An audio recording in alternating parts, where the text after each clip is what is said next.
Olá pessoal, boa noite a todos, né, paz de Cristo, sejam muito bem-vindos para mais uma live aqui no canal Academia de Apologética, né?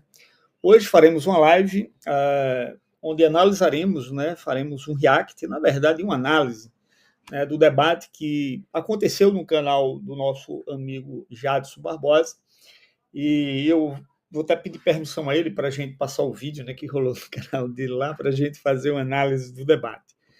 Foi o debate entre o Jadson, né? O Jadson estava ali juntamente com o Luiz, fazendo parceria, Luiz Eduardo, que talvez ele compareça na live hoje, né? Se ele tiver um tempinho, certamente ele está ministrando aula, e contra o Ari, né? Que é um ateu, Ari, ateu, e ele é cético, como também o Benítez, né? Matheus Benítez, que também tem um canal, o Ari tem um canal no YouTube, que é Reductio Cético, e o Matheus Benítez tem um canal também no YouTube, né, com o próprio nome dele, Matheus Benítez, onde eles estavam defendendo que Deus não existe. Então, eles estavam afirmando, né, e defendendo a afirmação, a proposição categórica de que Deus não existe. Enquanto nosso irmão Jadson, com a sua apologética pressuposicionalista e seu argumento transcendental a favor da existência de Deus, estava ali para defender a existência de Deus, e o Luiz Eduardo, ali, parceiro do Jadson, utiliza-se do argumento cosmológico, né, Kalam, ali do Ilan Craig, como também do argumento da TDI, né? O argumento abdutivo, tendo Deus como a melhor explicação para a informação e a causalidade. E na live de hoje, pessoal, iremos aqui repassar o vídeo, né, do debate, não todo, iremos pontuar algumas questões, não tem como a gente analisar aqui 3 horas de debate, porque aí demoraríamos 6, 7 horas de debate, não é nosso intuito aqui dissecar o debate como um todo, quem sabe em outros momentos podemos pegar partes isoladas do debate para fazermos análise aqui no canal. Então, Jadson, seja bem-vindo, cara, obrigado aí pela tua presença aqui, e antes de passar para Jadson, eu quero pedir já ao pessoal que está aí ao vivo nos assistindo que me dê um apoio, tendo em vista que o canal estava um tempo parado, né, tendo em vista que eu estava muito ocupado com meus estudos, produzindo, escrevendo, dando aula, e eu estava sem tempo, rapaz, de produzir conteúdo para colocar aqui no canal. Então eu peço aí o apoio do pessoal que está no chat, nosso irmão e amigo Pedro Boaro, lá do Instituto Antítese, né, os demais que já estão aí ao vivo, né, que possam, agora, nesse exato momento, ter uma paradinha, vai lá e compartilha este vídeo nos grupos de WhatsApp que você faz parte da igreja, seja grupo de ateu, de cético, de pagão, seja qual for, vai lá, compartilha este vídeo. Caso o pessoal tenha interesse, com certeza virá aqui assistir. Já deixa teu like, faz teus comentários, tuas perguntas, que estamos aqui para responder e analisar. Jadson, seja bem-vindo. E aí eu já queria saber, no primeiro momento, do Jadson, né, a impressão dele do debate, né, que ele teve com o Benítez, como também com o Ari. E aí, Jadson, tudo bem, meu irmão? Tudo bem, Alexandre Galvão. Boa noite, galera. Que a paz de Cristo seja com todos. Para mim é uma satisfação imensa poder estar aqui juntamente com o Alexandre Galvão, ele que é um apologista pressuposicionalista, assim como eu. Nós buscamos usar da abordagem do pressuposicionalismo para defender a fé cristã. Eu costumo dizer, Alexandre Galvão, que nos debates com os ateus sobre a existência de Deus, eu estou ali para testemunhar a verdade de Deus. Nós sabemos que o problema do ateu não é intelectual, mas sim é moral. Nós sabemos que Deus ele se revelou tanto por meio da criação, da revelação geral. O apóstolo Paulo nos diz que os atributos invisíveis de Deus e o seu eterno poder são vistos claramente nas coisas que foram criadas, e dado isso, os homens são indesculpáveis, aqueles que não buscam glorificar a Deus. Então, eu estou sempre nos debates com os ateus buscando testemunhar. Nós sabemos que Deus ele não precisa de advogados, mas sim Cristo nos chama para sermos testemunhas, diferente de outras abordagens apologéticas. Nós não buscamos colocar Deus no banco do réu, ao contrário, nós pressupomos a sua existência para que nós possamos interpretar a realidade. Os dados da realidade é melhor explicado dada a existência de Deus. Como você me perguntou o que eu achei desse debate, irmão Alexandre, eu quero convidar o pessoal para assistir. O debate foi no meu canal, o tema foi Deus existe, uma questão filosófica. Eu estive debatendo, como bem disse o Alexandre Galvão, com o Matheus Benítez e o Ari Martins. Eu fiz uma dupla com o Luiz Eduardo, e nós estávamos ali para defender a cosmovisão cristã. Eu, particularmente, Alexandre Galvão, eu penso que nós tivemos êxodo naquilo que nós buscamos fazer ali na live, que é defender a cosmovisão cristã. Eu trabalhei o argumento transcendental em favor do teísmo cristão, e o Luiz apresentou o argumento cosmológico, e também, no final, ali, quase no debate, ele usou o argumento do Michael Behe acerca da complexidade irredutível. Por que eu penso que nós tivemos êxodo nesse debate, Galvão? Porque eu apresentei um argumento que eles não conseguiram lidar. O único que conseguiu trazer uma resposta já depois, quase 2 horas de live, foi o Ari. Nós estaremos trazendo uma explicação para o argumento que ele respondeu, o argumento transcendental, dizendo que a lógica seria um fato bruto. Nós estaremos mostrando que isso que o Ari falou não se sustenta, mas ficou ali a questão bem clara que o ateísmo não traz uma explicação para esse princípio de inteligibilidade, que são os princípios da lógica. Então, eu penso que nós tivemos êxito no debate. É claro, cada pessoa vai deixar a sua opinião, a sua visão, interpretando o debate, porém, eu quero convidar o pessoal a assistir esse debate, foi lá no canal. Inclusive, eu quero agradecer ao Galvão. Para quem não sabe, pessoal, eu conheço o Alexandre Galvão faz aproximadamente 4 anos, e ele é uma pessoa que tem me influenciado e me incentivado a cada dia mais buscar se envolver na apologética. O Galvão, ele sabe disso quando nós nos conhecemos. Então, eu sou grato a Deus pela vida do Galvão, e nós estamos unidos nesse propósito de buscar responder os ateus, naturalistas, os evolucionistas. Eu entendo que Deus, ele une propósito, e Deus nos uniu para fazer frente ao neoateísmo da internet. Galvão, muito obrigado, viu? Eu quero falar isso particularmente para você ao vivo aqui, para o seu público, porque eu creio que você influenciou, sim, eu, na abordagem pressuposicionalista. Você sabe que eu usava da apologética clássica, eu usava argumentos como argumento cosmológico, argumento moral, porém, quando eu entendi o que se trata do pressuposicionalismo, eu entendi que é uma apologética, uma abordagem que busca ser fiel às escrituras. Então, deixa aí meu agradecimento aí por Deus ter colocado você na minha vida, viu?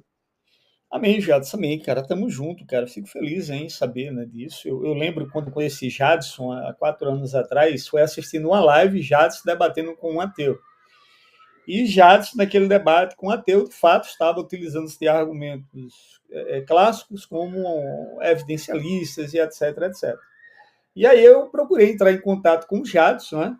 E aí a gente fez essa parceria, né, de diálogo, de conversa, de troca de informações, de conteúdo e etc.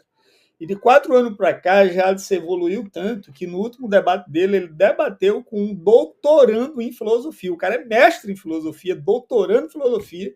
E cá pra gente, Jadson, cara, você tirou onda, velho. Tirou onda, deixou o cara engasgado várias vezes. E a gente tá falando de um cara que é doutorando em filosofia, não é qualquer um, né? No caso ali foi o Matheus Benites, que até o nome dele aqui na live tá errado, tá? Matheus Benistes. Depois eu corrigi aqui, é Matheus Benites. Ele tava lá e Jadson superou ele claramente, né, na argumentação. Mas bora lá, vamos para o vídeo, né? Vamos para a live. Eu quero aqui passar aqui, a gente vai passar um pouco, um tanto que acelerado, 1 minuto, tá 1,5 de velocidade, para que possamos assim ir passando e analisando a fala, né? Aqui está o professor Alisson Santos. Hoje estarei ocupado, infelizmente, mas desejo uma ótima live a todos vocês. Um abraço. Forte abraço, Alisson. Daqui a pouco eu vou citar você, tá? Então, cara, bora lá passar o vídeo e aí a gente vai passando a fala, né, de cada um, e a gente vai fazendo uma análise, principalmente, já da fala dos ateus, né? Eu não, claro, vez ou outra eu vou passar a tua fala para clarear um pouco aí para o entendimento do público, o que de fato já estava defendendo, tendo em vista que, infelizmente, nem todo mundo compreende, né, cara, o argumento transcendental, né, que já se estava se utilizando na live. Então, bora lá. Deixa eu adicionar aqui ao palco, né? Pronto, aqui está a live. A gente vai colocar aqui no comecinho, tá bom? A gente vai começar pelo começo. Então, deixa eu já botar para rolar aqui, tá bom? Quem estava mediando esta live foi o Clebson, né? O Clebson, um cara gente boa. Inclusive, eu estaria mediando esse debate, porém, impossibilitado devido a alguns compromissos, não pude o fazer, né? Mas o Clebson, muito de forma magistral, ele conseguiu mediar esse debate. Bora lá. Por favor, Ari Martins, você tem 7 minutos para fazer a introdução. O tempo é seu, seja bem-vindo. Obrigado a todos. Espero que me ouçam adequadamente. Isso aí são saudações a todos. Para quem ainda não me conhece, eu sou o Ari Martins, da Reduto Cético, que é um espaço onde eu promovo ali um diálogo crítico, debato ali, discuto o ceticismo num âmbito assim mais amplo, né? Ou seja, um diálogo que ali envolve ceticismo filosófico, mas envolve também ceticismo mitigado, com base em crítica ali em pseudociências, mas, sobretudo, um diálogo mais filosófico, né, que envolve um ceticismo mais filosófico, acerca, por exemplo, das possibilidades de existência, da existência de Deus, por exemplo. Sou cofundador e diretor da Instituição de Astronomia Pedro do Sul. Às vezes, o trabalho pode ficar extremamente complicado, a não ser que você use a Monday.com, uma plataforma de... E, enfim, sou ateu. Aqui, né, como é que eu me posiciono como ateu? Basicamente, isso depende do nível de discussão, do escopo, do contexto, né, em que o diálogo é travado. Porque nós podemos pensar, por exemplo, num ateísmo local, onde a gente dialoga conceitos mais pertinentes ao Ocidente, e nesse âmbito a gente pode ter, talvez, posições epistêmicas mais firmes, e isso conduz numa direção. Ou simplesmente a gente pode evocar questões, né, pertinentes à própria natureza divina, mediante o teísmo tradicional, por exemplo, um Deus que é transcendente, portanto, ele tem um acesso apofático, de modo que há uma transcendência não só ontológica nesse conceito, mas uma transcendência cognitiva. Então, eu digo que o meu ateísmo ele é um ateísmo crítico, né? Em virtude dessas considerações, o meu ateísmo não é aquele ateísmo de afirmar categoricamente Deus não existe, Galvão, mas é o suficiente para eu dizer. É interessante, Jadson, que essa fala aqui do Ari, porque Ari, em vários momentos, eu lembro de vários outros debates, ele sempre se apresentava como um ateu, um ateísmo forte, né? Ele afirmava que Deus não existe. Você percebe que agora ele diz, não, eu sou um ateu crítico, né? Adotando aí um ateísmo local, por vias apofáticas, você poderia falar apofáticas, ele está falando por vias negativas, né? Você poderia, de alguma forma, criticar um Deus aí transcendental. Mas, assim, é só bom salientar que o Ari, ele já mudou de opinião, né? Um tempo atrás, ele defendia o ateísmo forte, ou a proposição de que Deus não existe. Agora, por que ele agora adota esta posição? É porque o jogo dessa galera é sempre correr do ônus da prova. O Matheus Benítez, ele vai se posicionar como ateu forte, a gente vai ver já ele falar, mas normalmente essa galera no começo defende um ateísmo forte, que Deus não existe. Quando eles começam a ver que não conseguem justificar essa proposição, eles terminam adotando uma nova abordagem, que agora é uma abordagem mais parecida com o agnosticismo, né? Ou a abordagem de teísmo crítico, aquele ateísmo fraco, né? Dizer, eu não sei se Deus existe ou se ele não existe, mas eu não poderia afirmar categoricamente que ele não existe. Então você vê que isso é já uma tentativa de fuga do ônus da prova. Mas fala aí, Jadson. Eu iria dizer isso mesmo, Galvão. Nós podemos notar que a fala do Ari carrega uma falta de compromisso epistemológico em relação ao tema, porque o tema do debate foi Deus existe. Eu vou dizer isso mais para frente na minha fala, que o teísta vai dizer sim, Deus é real, existe no sentido de ser real. É claro, no âmbito filosófico nós dizemos que Deus é, ou seja, Deus ele é autoexistente, existe por si mesmo, ele é a causa necessária e ele é o fundamento último de toda a realidade. Mas o Ari, ele traz uma explicação, querendo assim meio que lançar uma cortina de fumaça, para dizer que ele não iria ter tanto compromisso em relação à afirmação categórica que Deus não existe, que Deus não é real. Vai ter uma fala dele que já vai ser apresentada, pessoal, onde ele vai dizer que Deus ele é improvável. Ou seja, ele não vai dizer que Deus não é impossível. Ele não vai bater o martelo acerca da inexistência de Deus. Então, nós podemos notar que sim, Alexandre Galvão aparenta, sim, ser uma fuga do ônus da prova. E eu vou até citar o Douglas Alto, que ele fala em um debate entre um teísta e um ateu, cabe ambos justificar a sua afirmação. Douglas Walton, inclusive, é PhD em lógica, né? No livro dele, Lógica Informal, é justamente lá que está essa afirmação que o Jadson acabou de citar, né? Bora ver lá. Que Deus é metafisicamente improvável. E epistemicamente... Então, como você disse aí, Deus é metafisicamente improvável, mas ele não bate martelo dizendo que Deus não existe categoricamente. Isso porque ele não quer se comprometer em justificar a proposição Deus não existe. Me conduz a uma descrença, a convicção de que crer nele é pelo menos desnecessário, dadas as condições. Então ele não está dizendo que Deus não existe, ele está dizendo que crer nele, se ele existe, crer nele é desnecessário. mas você vê que sempre é esse joguinho retórico para tentar fugir do ônus da prova, né? Porque o cara se diz ateu, mas depois ele diz, mas eu não sei se ele não existe, eu não posso afirmar que ele não existe, mas eu não acredito que ele exista. E, meu amigo, mediante mais... Oi, pode falar, já. Eu vejo que é interessante você falar dessa questão que os ateus eles buscam sempre redefinir o termo ateísmo. Nós sabemos que se refere a uma proposição, né, negativa, que não há um Deus, porém existe, como o Ari disse, ateísmo local, ateísmo global, ateísmo fraco, ateísmo forte, ateísmo como ausência de crença em divindades. Porém, nós sabemos que essa redefinição do que significa ateísmo é nada mais que uma clara fuga em relação ao ônus da prova. Sim, exatamente, Jansen. Isso aí, com certeza, né? Porque é aquela questão, né, cara? Isso a gente está acostumado. Hoje a maioria dos ateus se declaram ateus agnósticos. Ou seja, o cara quer ser as duas coisas, sabe, velho? Ele quer, em metafísica eu sou ateu, mas em epistemologia eu sou agnóstico. Aí o cara quer fazer aquela simbiose lá. Mas, na verdade, já, a gente já sabe que isso é só um joguinho para tentar fugir do ônus da prova, né? Os caras não querem justificar nada, eles simplesmente querem entrar num debate para criticar. Ver ateísmo crítico. Pô, tem até ateu se declarando como ateísmo bíblico, porque o papel dele como ateu é simplesmente, na visão dele, atacar a Bíblia, mas ele não quer justificar nada, ele não quer apresentar uma metafísica, ele não quer apresentar uma epistemologia, uma ética, uma antropologia a partir do ateísmo dele, né? Então ele não quer construir nada, ele só quer derrubar os dos outros, jogar pedra nos outros. Aí quando você diz assim, tá, beleza, eu vou largar toda a cosmovisão teísta cristã e o que você propõe para eu colocar no lugar? Aí ele diz o quê? Nada. A maioria vai dizer nada. Porque o cara não tem uma metafísica robusta construída, desenvolvida, ele não tem uma epistemologia sólida, não é? Ele não tem uma ética realmente robusta, todas elas são passíveis de críticas e totalmente insustentáveis, são verdadeiros castelos de areias, com muito menos uma antropologia, né, que dependeria de tudo isso que eu já falei. Então, ele não tem nada para colocar no lugar, né? Então, tenta deixar esse cara simplesmente dizer assim, eu vou criticar a posição do meu oponente, mas eu mesmo não vou propor nada. E quando você demanda que ele se posicione ou apresente alguma coisa, ele não, a ciência um dia ainda vai apresentar. Ou então, talvez exista uma posição melhor, mas ainda eu não conheço. Normalmente esse joguinho aí que a galera usa, né? Mas bora lá. Eu defendo minhas posturas ônticas e, enfim, né? Então, eu dialogo com uma definição de ateísmo que a gente chama de ateísmo filosófico ou ateísmo proposicional. Bacana? Que se traduz como uma afirmação, uma proposição acerca do qual não há, né, algum Deus na existência.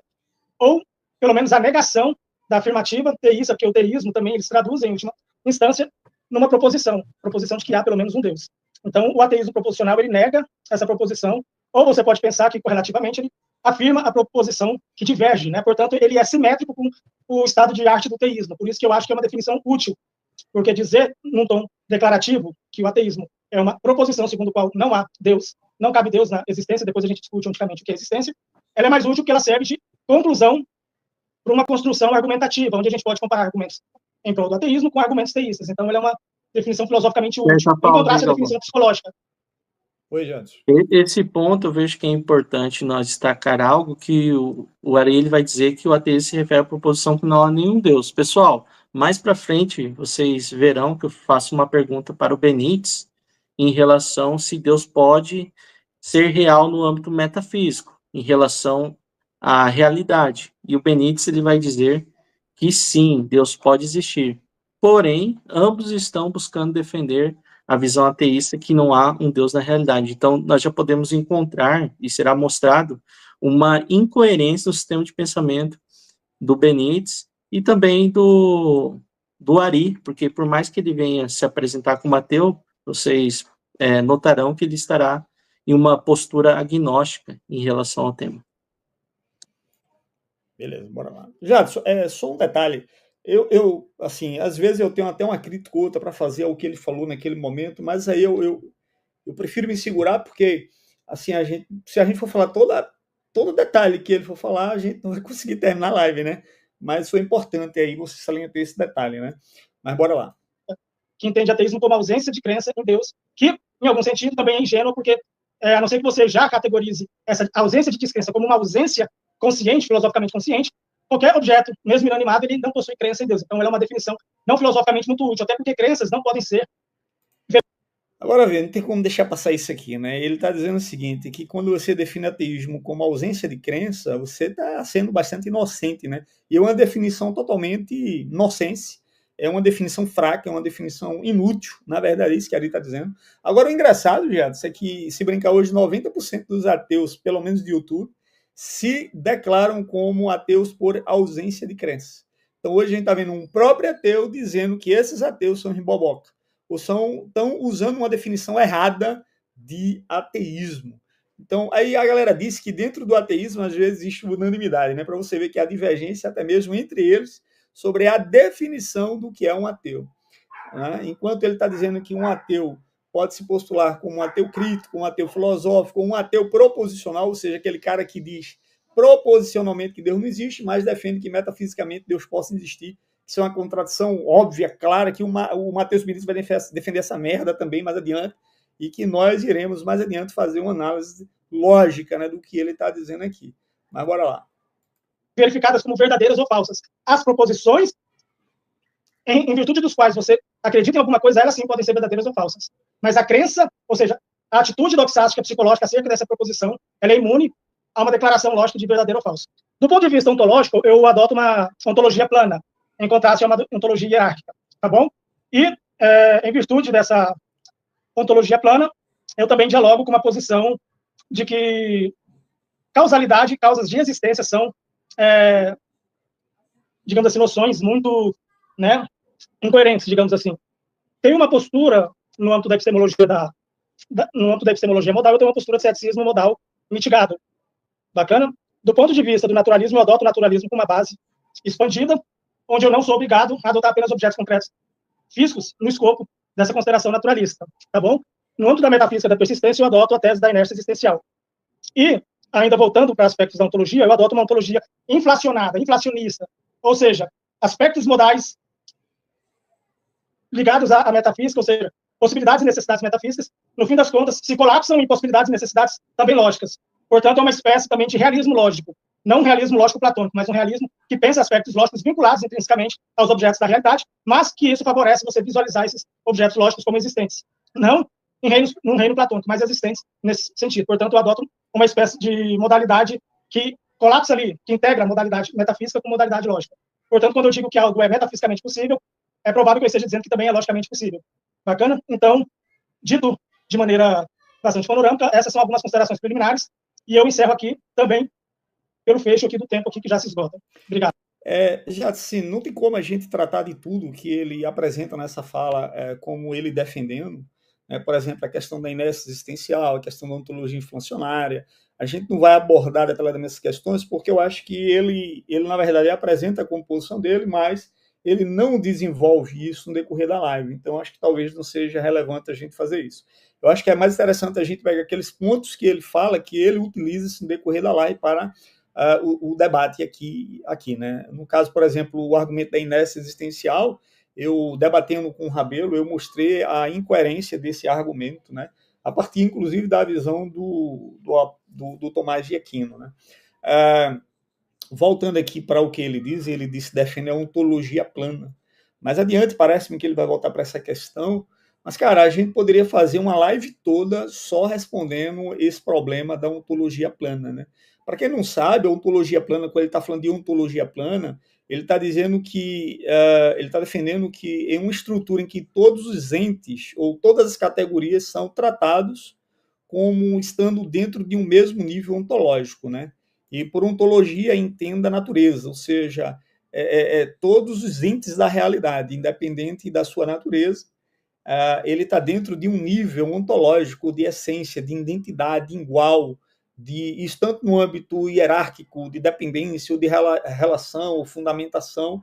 Então, cada entidade, né, ela tem a sua identidade idêntica às outras, uma não é superior à outra, né? Então, cada entidade assim seria considerada independente, igualmente real e de real valor. Então, ele simplesmente nega a hierarquia do ser.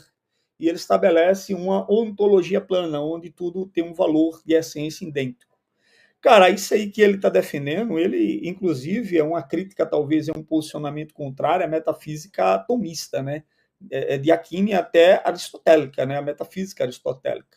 Porque ele, na verdade, ele parte da ideia de que todos os entes têm o mesmo status de ser. E isso ignora já as características básicas da realidade, como graus de perfeição. Inclusive, por exemplo, a quarta via de Tomás de Aquino, o nome dela é graus de perfeição, né? Então, a quarta via de Tomás de Aquino vai trabalhar justamente a partir da ideia de graus de perfeição para mostrar que há um padrão máximo de perfeição que é Deus, e justamente por isso existem graus de perfeições na realidade.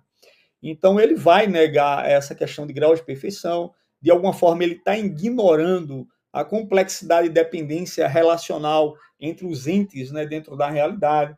Ele, de alguma forma, está dizendo que um elétron e uma mente racional compartilham, né, da mesma essência. Pô, não dá, cara. Um elétron e uma mente não compartilham do ser da mesma maneira.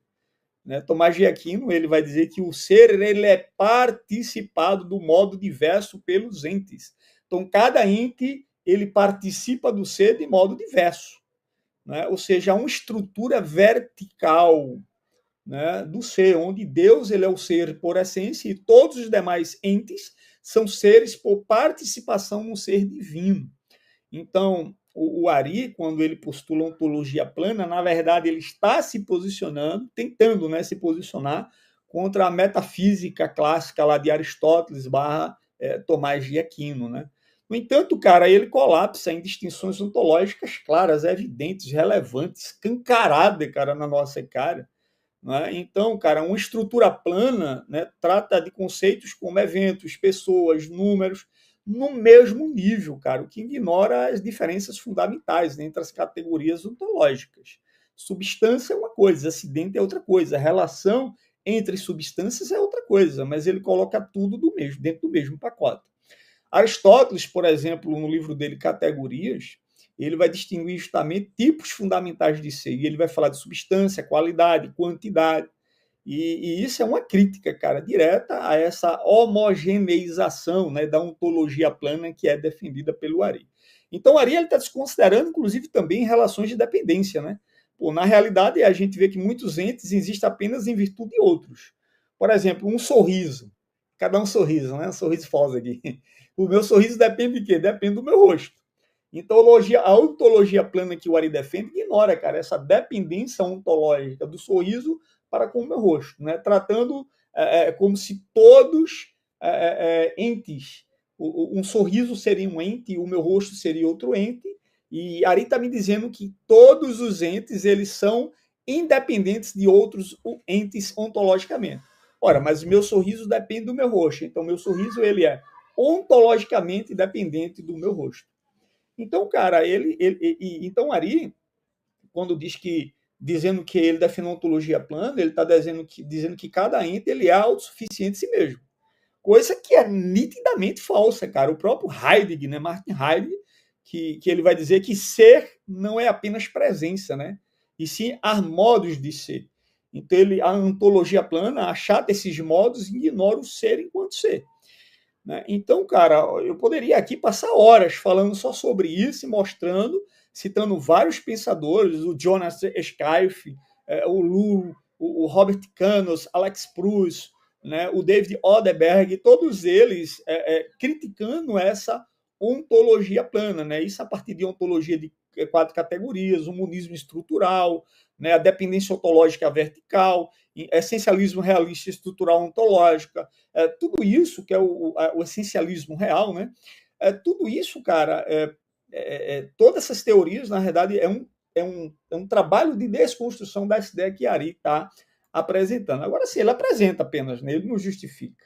Mas e aí, Jadson, queres falar alguma coisa? Eu penso que você esclareceu bem a questão. Podemos seguir no React, quase meia hora já de live. O pessoal fala, boa noite, meu colega Galvão, compartilhamos a minha instrução pelo mestre Alisson. E aí, meu colega, tudo bem?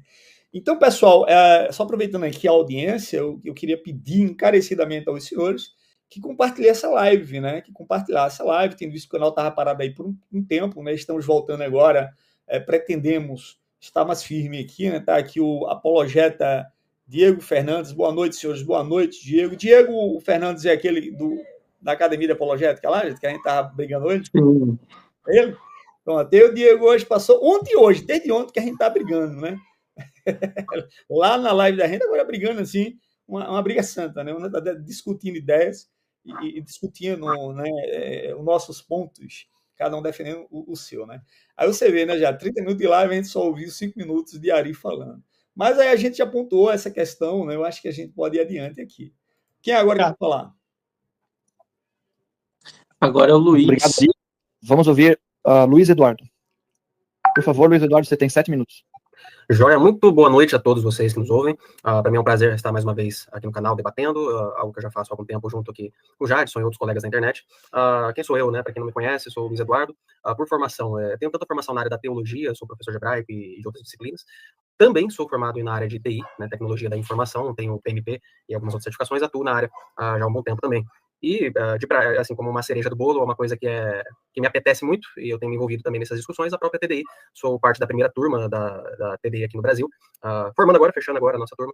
Então, comecei recentemente, inclusive, com alguns debates nessa área, mais recente para quem já viu aí com o Francisco. E estamos à disposição para conflitar ideias e, claro, sempre com respeito. Aprecio quando a gente faz um debate num nível mais acadêmico, mais respeitoso, acima de tudo, independentemente de qualquer coisa.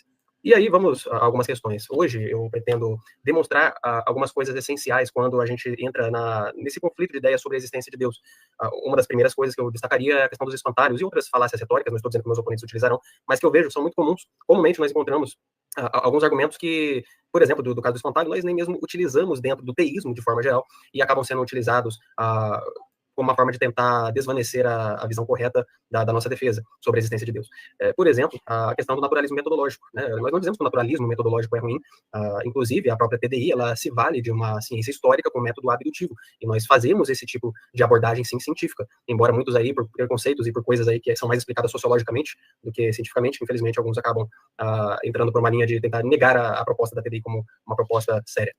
E assim, o grande problema, muitas vezes, eu vejo é que não é no naturalismo metodológico, mas no ateísmo filosófico, de fato, quando há uma pressuposição, de fato, de que Deus não existe, aí sim nós podemos entrar num outro nível de discussão, especialmente filosófico. Dentre outras coisas, é uma multidisciplinaridade. Só um detalhe aqui, Gerardo, eu acho que é importante a gente salientar essa distinção, né, que o Eduardo está fazendo. Pessoal, há uma distinção entre o naturalismo metodológico e o naturalismo filosófico. O naturalismo metodológico é, na realidade, um método, né, natural, ou seja, é o que a gente poderia chamar de metodologia científica, é o meio pelo qual se utiliza para fazer observações, testes, etc, etc. Então, o que Eduardo está dizendo aqui é que ele não nega o naturalismo metodológico. O que ele luta contra é justamente sobre o naturalismo filosófico, que é justamente a posição metafísica que o Ari defende, que o Benítez defende, que é o naturalismo metafísico, né? Que tudo, na realidade, é tempo e acaso agindo sobre a matéria. Então, tudo que existe é tempo e acaso sobre a matéria. Claro que o Ari vai dizer que não defende que tudo seja essencialmente material, né? Ele termina defendendo algumas coisas que emergem da matéria que não são necessariamente materiais, e aqui também eu acho que é um problema, né? Como as próprias leis da lógica que não são materiais, mas Ari vai defender que as leis da lógica são fatos brutos, né, da própria realidade, e é um problema também quando ele fala isso. Mas bora aqui continuar o Eduardo. Entendo que a gente precisa ter esse diálogo aqui com várias disciplinas hoje, a depender do que os meus oponentes vão entrar, a gente entra também para discutir. E uma coisa que eu quero deixar claro também, dentro desses poucos minutos, o tempo todo eu quero procurar deixar evidente e claro para todos aqui que nos acompanham, qual é o preço intelectual por optar por uma cosmovisão como a do ateísmo, e qual é o preço que você tem ao adotar o teísmo. Claro que não vou defender necessariamente o cristianismo, embora eu seja um teólogo cristão, a minha proposta é algo mais amplo, se algum questionamento aqui mais específico, acredito que não for o tema, mas podemos debater isso em outros momentos também. O que eu enfatizo há um preço intelectual seríssimo dentro da cosmovisão ateísta, e demonstraremos isso ao longo das nossas interações nos próximos minutos.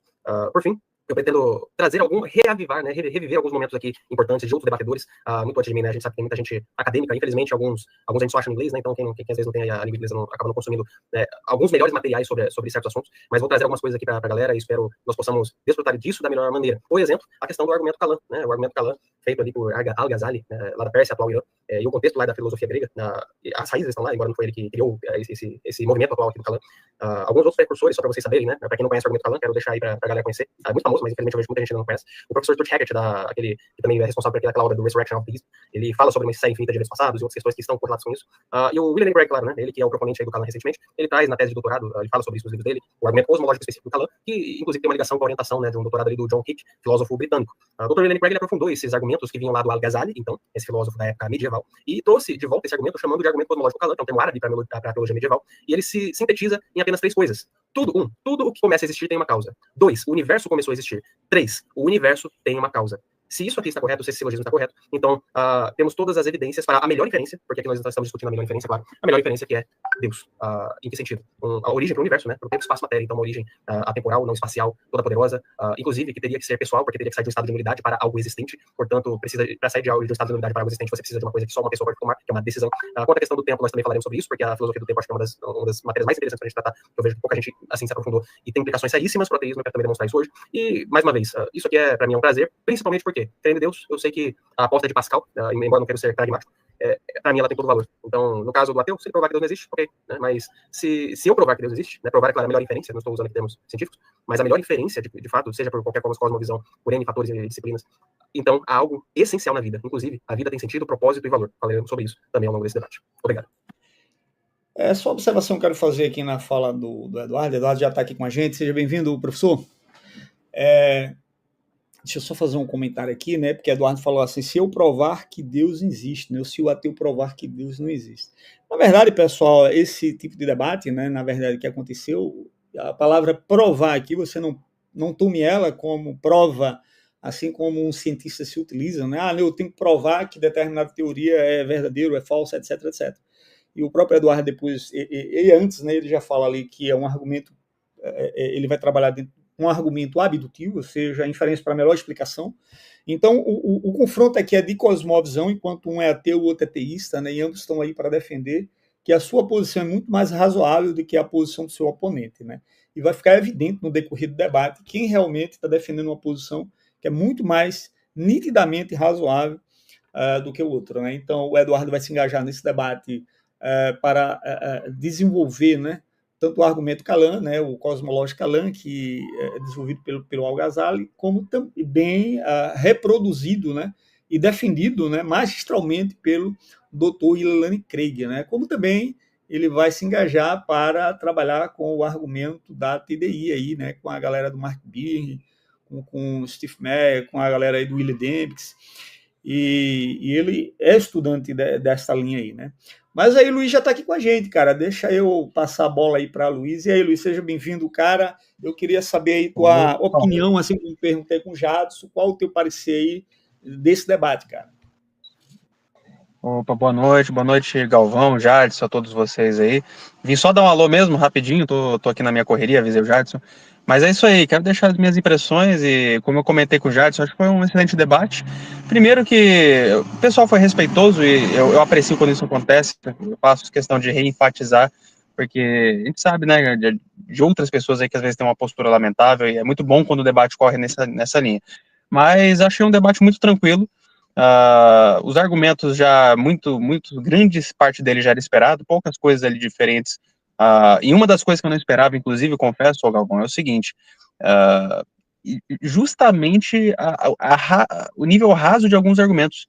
Por quê? Quando a gente fala do Kalan, e você estava mencionando aí o Kalan, ele tem muitas formas, assim, que o pessoal já tentou refutar ele, formas, assim, totalmente falhas, claro, e nos livros do William Lane Craig, alguns deles, mas um dos livros do William Lane Craig, ele entra, assim, em detalhes. Eu estava preparado para esse tipo de coisa, e, na verdade, o Ari e o Matheus nem chegaram nesse nível, então eles foram por uma outra linha ali de tentar refutar aquelas premissas, então, assim, até foi aquém do esperado, e provando mais uma vez que o Kalan é um argumento fortíssimo, né, usando ali o modus ponens dentro da lógica ali de argumentação, e que tem coisas óbvias ali, justamente, Galvão, bem lembrado, é a melhor inferência, estamos falando da melhor inferência, não só pelo Kalan, mas por tudo aquilo que ocorreu no debate, e mais uma vez, parabéns, Jadson, também foi excelente a participação dele, apreciei bastante, e espero ter outras oportunidades para nós fazermos isso.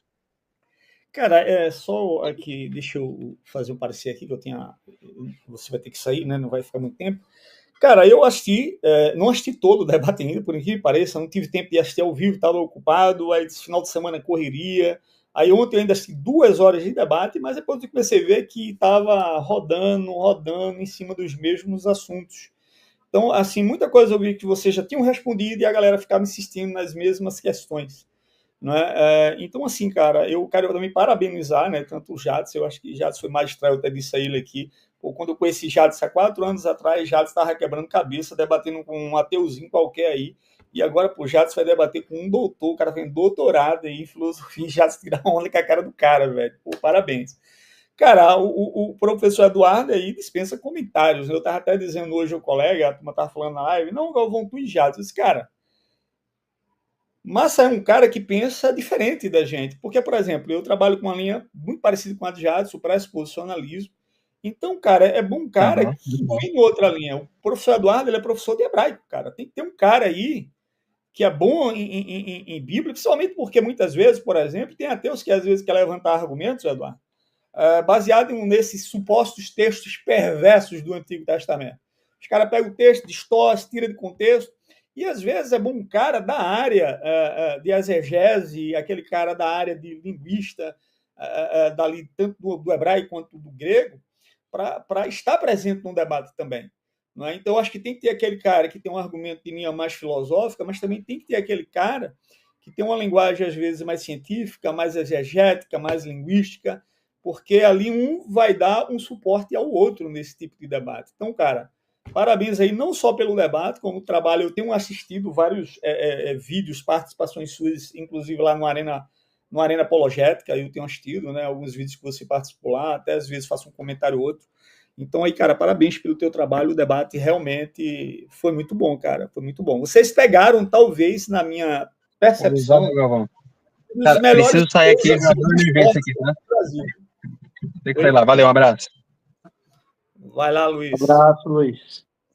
Então, bora voltar aqui, né, Jadson? Como eu estava dizendo, né, cara, talvez vocês pegaram aí uns dos melhores, assim, né, ateus que argumentam talvez melhor aqui no Brasil, né? Bora lá. Voltar aqui para o vídeo, né? Eu acho que agora é o Matheus, né? Sim, Galvão.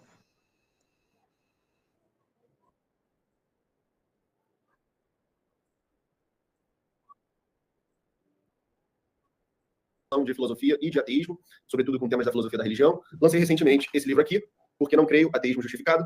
E, bom, é um prazer estar aqui. E eu gostaria de começar falando que eu gostei muito de ouvir a exposição do meu colega Ari sobre o ateísmo, que eu concordo bastante com a visão dele. Para mim, antes de entrar em mais detalhes nisso, para mim adotar ateísmo ou teísmo não é questão de preço, de conveniência, não é questão de apostar, é questão de verdade. O ateu sério não adota o ateísmo como pressuposto. Alegar isso seria fazer um espantalho da posição ateísta. Por outro lado, eu vejo muitos cristãos geralmente... Deixa eu só falar uma fala aqui. Ele diz assim, o ateísmo ele não adota o ateísmo como pressuposto. Cara, vê como é as coisas, Jadson. Se o cara começa o debate mostrando um livro dele, ele pega um livro, aí mostra o livro aqui dele, e diz assim, galera, esse livro aqui é meu livro, Ateísmo Justificado. Então, se é justificado, significa que ele provou que Deus não existe. Porque se ele defende que o ateísmo dele, e ele vai apresentar aqui a definição do ateísmo dele, ele defende a proposição forte que Deus não existe, e ele tem um livro que é Ateísmo Justificado, quer dizer que ele justificou, ele provou que Deus não existe. Aí agora o cara vem dizer que não, que a gente não pressupõe nada. Cara, tu tem como provar o naturalismo de forma absoluta? O materialismo de forma absoluta? Não, não tem, porque tu terias que conhecer a realidade metafisicamente falando de forma plena, absoluta, cabal, perfeita. E tu não consegues fazer isso. Então, tu pressupõe que tudo que existe é tempo e acaso agindo sobre a matéria. Tu pressupõe. Tu não sabe de forma absoluta. Então, tu parte de um fundamento ou um pressuposto de fé, que é injustificado. E o cara dizer que não, que o ateísmo dele não parte de pressupostos, brincadeira, né? Mas bora lá. Não se convertem por causa de argumentos. É algo diferente que move, né? Isso, para mim, já é algo muito relevante de se ter em mente, até para as pessoas que estão aqui nos assistindo que são da religião cristã. Não há evidência para assumir uma posição tão grave. E quem busca... Queres falar, Jadson, sobre isso aqui? Então, esse ponto é interessante, Galvão, porque é o que eu conversei com você. quando nós, cristãos, se convertemos e o Espírito Santo trabalha em nossa mente, nos levanta a fé em Cristo, o pregador, a pessoa que está nos falando o evangelho, ela está argumentando com base nas escrituras, está trazendo argumento em relação a Jesus, que ele veio a essa terra, acerca da sua missão, então acaba entrando numa questão que eu posso dizer, a fala do Benítez, uma ignorância em relação a como se dá a conversão de um cristão, porque é sim por meio de argumentos com base nas escrituras. Tem um texto, Galvão, que o apóstolo Paulo diz que o pregador, claro, movido pelo Espírito de Deus, pela influência de Deus, ele deve conduzir os homens à fé, por meio da pregação do evangelho.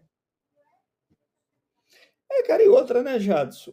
O cara diz assim, não, os cristãos, eles se convertem por emoção, por experiência, mas não por argumentos. Né? Como você bem disse, argumentos existem, sim. Né? O que seria argumentos, né? Para, de alguma forma, convencer alguém para a verdade do que Deus existe. Se o cara abre a Bíblia, começa a pregar e começa a defender aquilo e apresentar para você, aquilo pode ser visto como um argumento para eu entender que aquilo que está sendo dito a mim, eu estou no culto, o cara está pregando, e eu começo a ouvir o que está sendo dito e eu chego à conclusão de que a minha vida, que eu estou errado e que aquilo que aquele cara está dizendo está certo, logo eu tenho que mudar de opinião e seguir aquilo. Porque arrependimento é metanoia, é dar um giro, né, de 190 graus. Então, eu sair da posição onde eu estou, né, um giro de 180 graus. Né, é sair da onde eu estou para uma outra posição. Né? Então, o cara chegar e dizer assim, não é argumento, como não é argumento? Agora, o engraçado, Jadson, é que a maioria dos ateus que eu conheço, inclusive os que eu debati, que se apresentaram como supra-sumo da inteligência, que disseram que abandonaram o cristianismo porque eles começaram a estudar, aí quando eu elaborei várias perguntas para os tais, nenhum sabia responder. Aí eu pergunto, cara, se tu largasse o teísmo por causa de argumento, por que tu não consegue responder os argumentos que os teístas levantam? Não é? Não, eu abandonei o teísmo por causa de argumentos, e agora eu sou ateu porque eu tenho bons argumentos. Tá, beleza. Aí quando eu pergunto, o cara me diz, não, um dia a ciência vai responder. Não, eu não sei, mas talvez exista uma explicação que eu desconheço, existe uma explicação em algum lugar em Nárnia, em algum cantinho de Nárnia, que um dia a gente vai descobrir, mas hoje ainda eu não sei responder essa bomba aí que você está levantando. Pô, a maioria dos ateus, cara, que eu conheço é assim. O cara saiu da igreja, por exemplo, um ateu que até dá comigo, ele disse que saiu da igreja porque Deus não estava atendendo a oração dele. Isso é argumento?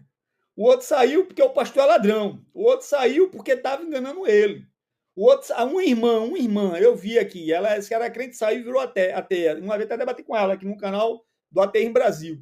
Aí ela disse que virou ateia porque a igreja não estava ajudando a pagar a faculdade do filho dela.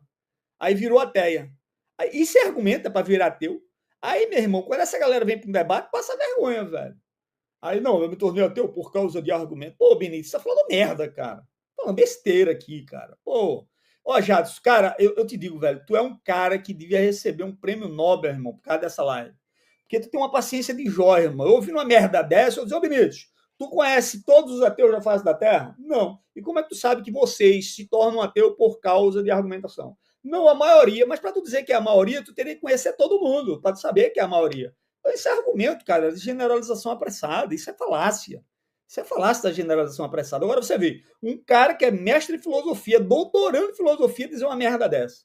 É brincadeira, né, cara? Mas bora lá. Se tivesse lá, eu teria dito, desculpa, mas tá falando merda aí, irmão. Tá falando merda. Verdade vai sempre olhar para as evidências.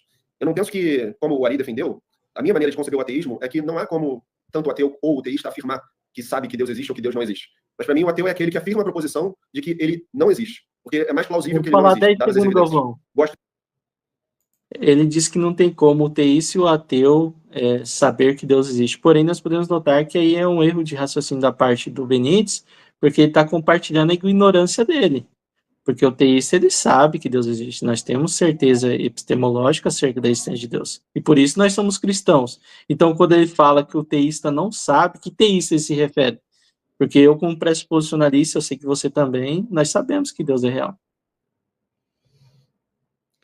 Cara, você vê que ele afirmou, né? Não, o ateísmo é o cara afirmar categoricamente que Deus não existe. Tá bom, beleza, segura aí, viu, Benítez?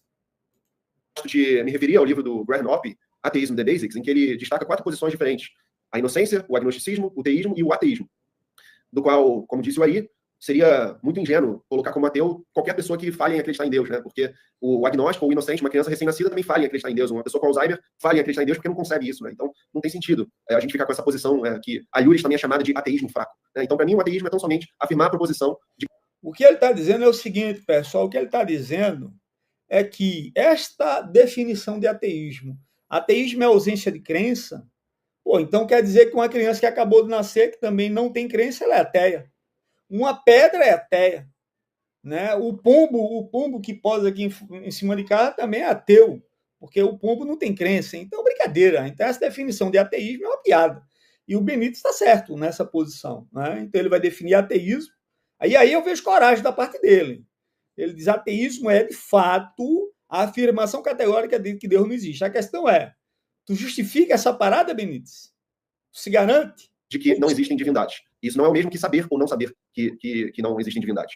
Além disso, eu sou um realista metafísico, também defendo a ontologia plana, demonstrada aí brevemente. Ele diz: eu sou um realista metafísico. Ele está dizendo que existe uma realidade metafísica objetiva.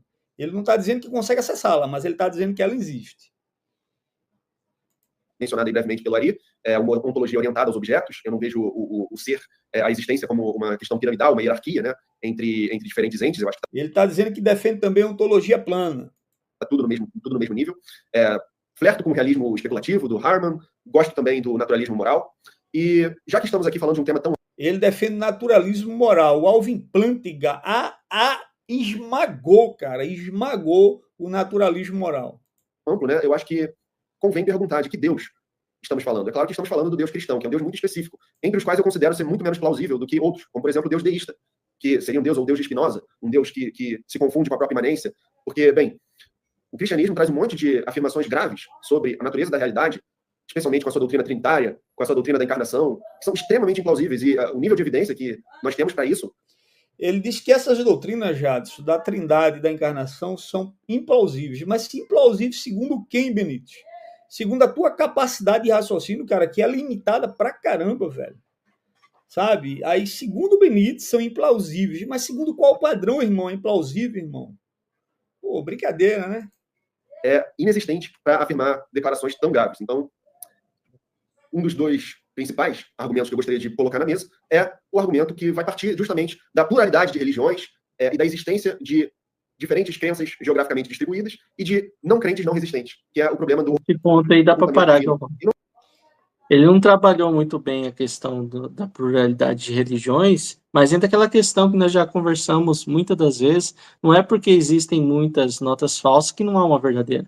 Agora, só porque há muitas religiões não quer dizer que não há uma verdadeira, como apresentado pelo cristianismo. E outra, se o Benítez afirma que as outras religiões estariam certas, cabe a ele o ônus da prova, ele tem que justificar porque essas religiões estão ou estariam certas. Porém, nós, como pressuposicionalista, uma vez que nós pressupomos a cosmovisão cristã, e dado o princípio da não contradição, se o cristianismo é verdadeiro, as outras religiões são falsas. Cristo, ele foi exclusivo, né? Ele disse: eu sou o caminho, a verdade e a vida. Pode comentar, Galvão. Não, exatamente, Jadson, exatamente, cara. O Benítez, quando ele vai dizer, eu vou partir, seriam os dois argumentos que ele mais diz, né? Ele disse que vai usar durante a live, que seria a questão da pluralidade de religiões, então ele está defendendo a ideia de, se existe uma pluralidade de religião, logo nós não podemos determinar que determinada religião está certa e a outra está errada, né? Porque se todas estão certas, na verdade todas estão erradas. Então, a crença de que Deus existe, o Deus da Bíblia, ela não pode ser sustentada em vista de tantas religiões que existem no mundo, cada qual dizendo que tem o seu Deus. Né? E se for assim, então o Benítez também ele não poderia defender o ateísmo que ele defende, Jadson. Sabe por quê, Jadson? Porque existem dezenas e milhares de ateus no mundo, cada um defendendo uma merda diferente. É o que eu disse, tem um ateu filosófico, tem um ateu crítico, tem um ateu fraco, um ateu forte, tem um ateu existencial, tem um ateu analítico, tem um ateu emocional, tem um ateu bíblico, tem ateu de todo tipo, sabe? Tem um ateu agnóstico, o que tu imaginar de ateu. Então, se tem uma pluralidade de ateus, segue-se que o ateísmo também não pode ser defendido. Né? Ou seja, ele mesmo levanta um argumento contra ele. Né? E como bem disse Jades, se porque existem várias notas de R$100 falsas, não se segue necessariamente que não exista uma nota de R$100 verdadeira.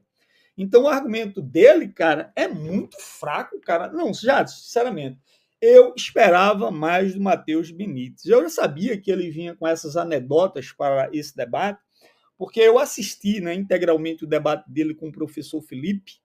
E detalhe, cara, Felipe foi para aquele debate com o Matheus Benítez munido do argumento do Richard Simon. E Richard Simon, cara, ele beira o deísmo, o Richard Simon. Né? Ele defende a teologia do processo. E o Matheus Benítez, cara, nitidamente passou vergonha naquele debate. Aí eu sabia, cara, que diante de Jades, que é um pressuposicionalista, é que ele ia passar vergonha mesmo. Né? Mas bora lá. Bora escutar mais aqui. Eu não estou resistindo a ter uma experiência mística, não estou resistindo a ter uma experiência que me faça crer em Jesus. Imagino que o Ali também não esteja resistindo. Para mim, imagino que para ele também o ateísmo não é uma questão de adotar, de eu gosto disso, vou afirmar isso, não é isso. Só que realmente, onde estão as evidências? Onde estão as evidências de Jesus para uma menina hindu, ou para um Moari, ou para alguém em uma tribo da África que nunca ouviu falar de cristianismo? Então, seria muito ineficaz da parte de Deus se esse fosse o melhor caminho para se revelar, né? Através de um livro muito interpolado, muito geograficamente situado, e que dá pano para manga para muitos problemas dos mais diversos níveis e naturezas, sobretudo éticos. Imagine que você é um adolescente de 14 anos morando na França no ano de 1224. Você não é um camponês com a sua... os quais debatemos até hoje, né? Então, bom, fico com essa introdução. Se um Deus quisesse entrar no relacionamento pessoal comigo e com outros ateus não resistentes, ele fosse massivamente amoroso e, portanto, quisesse isso, ele já devia ter conseguido. Obrigado.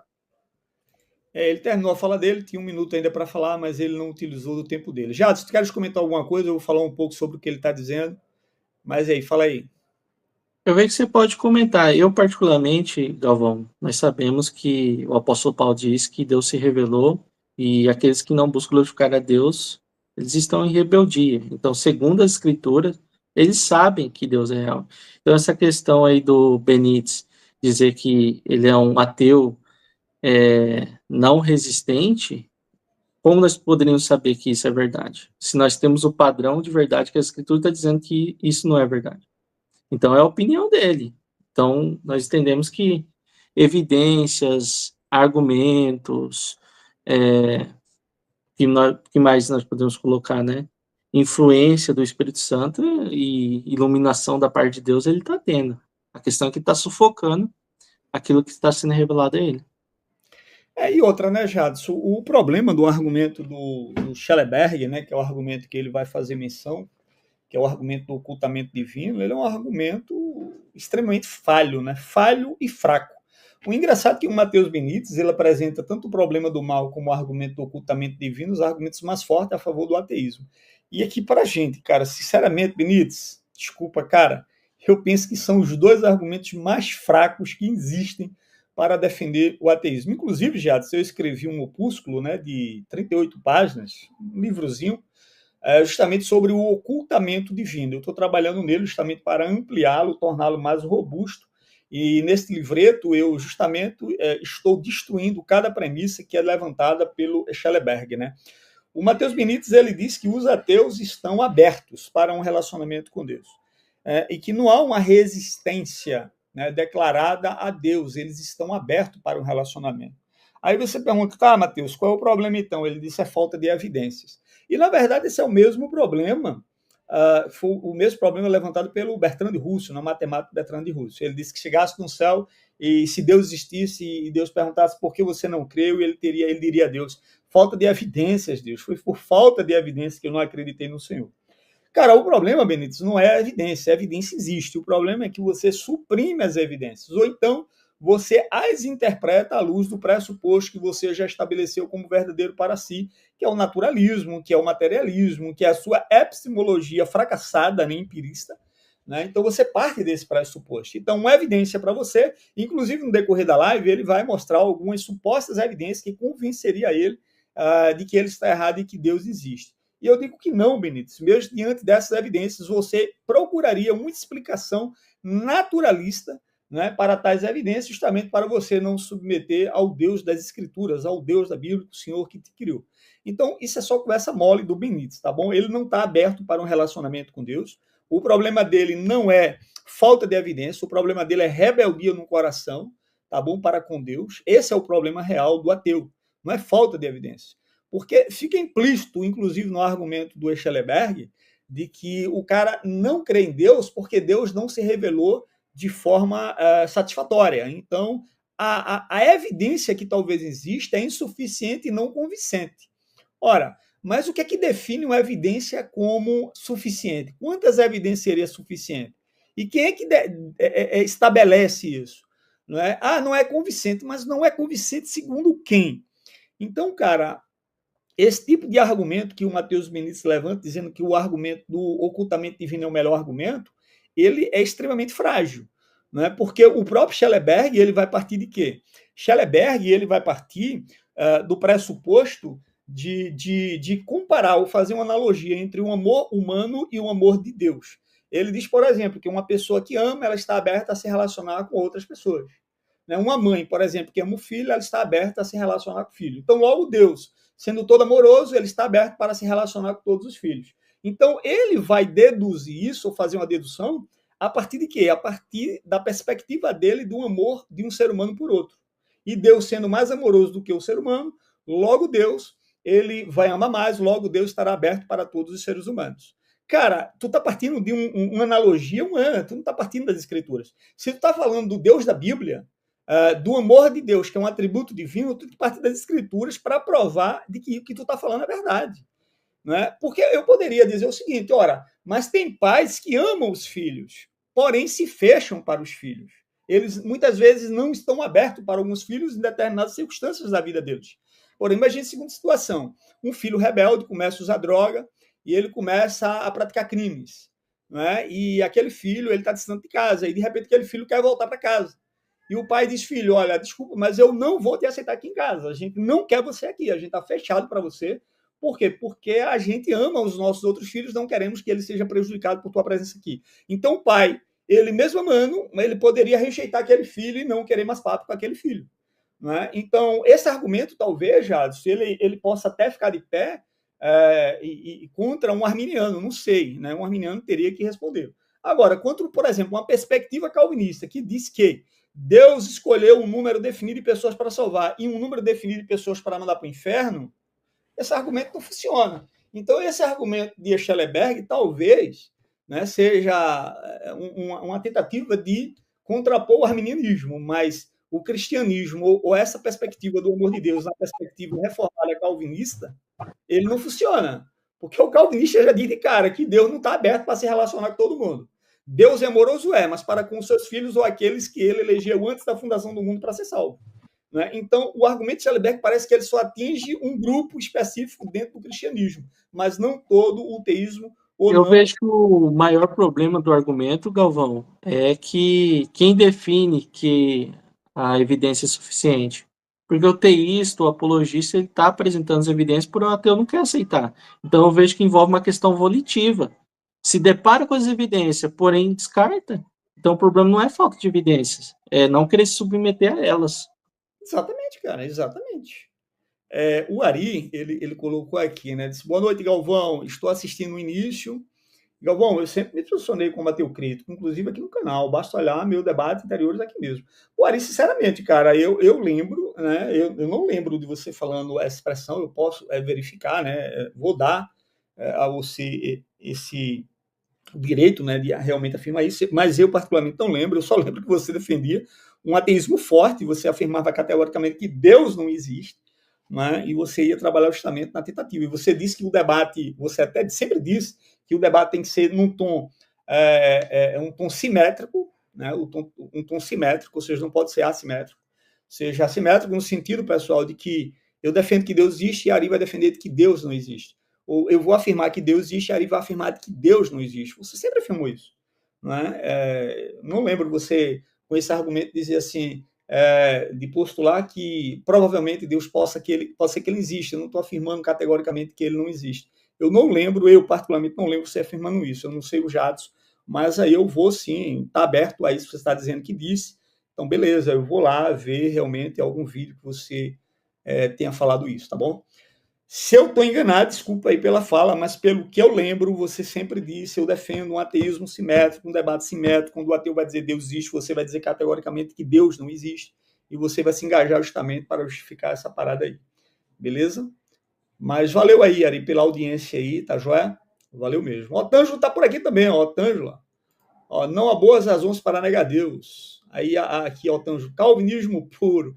Exatamente, cara, exatamente. Ele está dizendo, sinceramente, não sei onde tirar essa ideia de que eu afirmava categoricamente a existência de Deus. Posso enviar cortes, amigos, vocês para provar. Dogma não é comigo.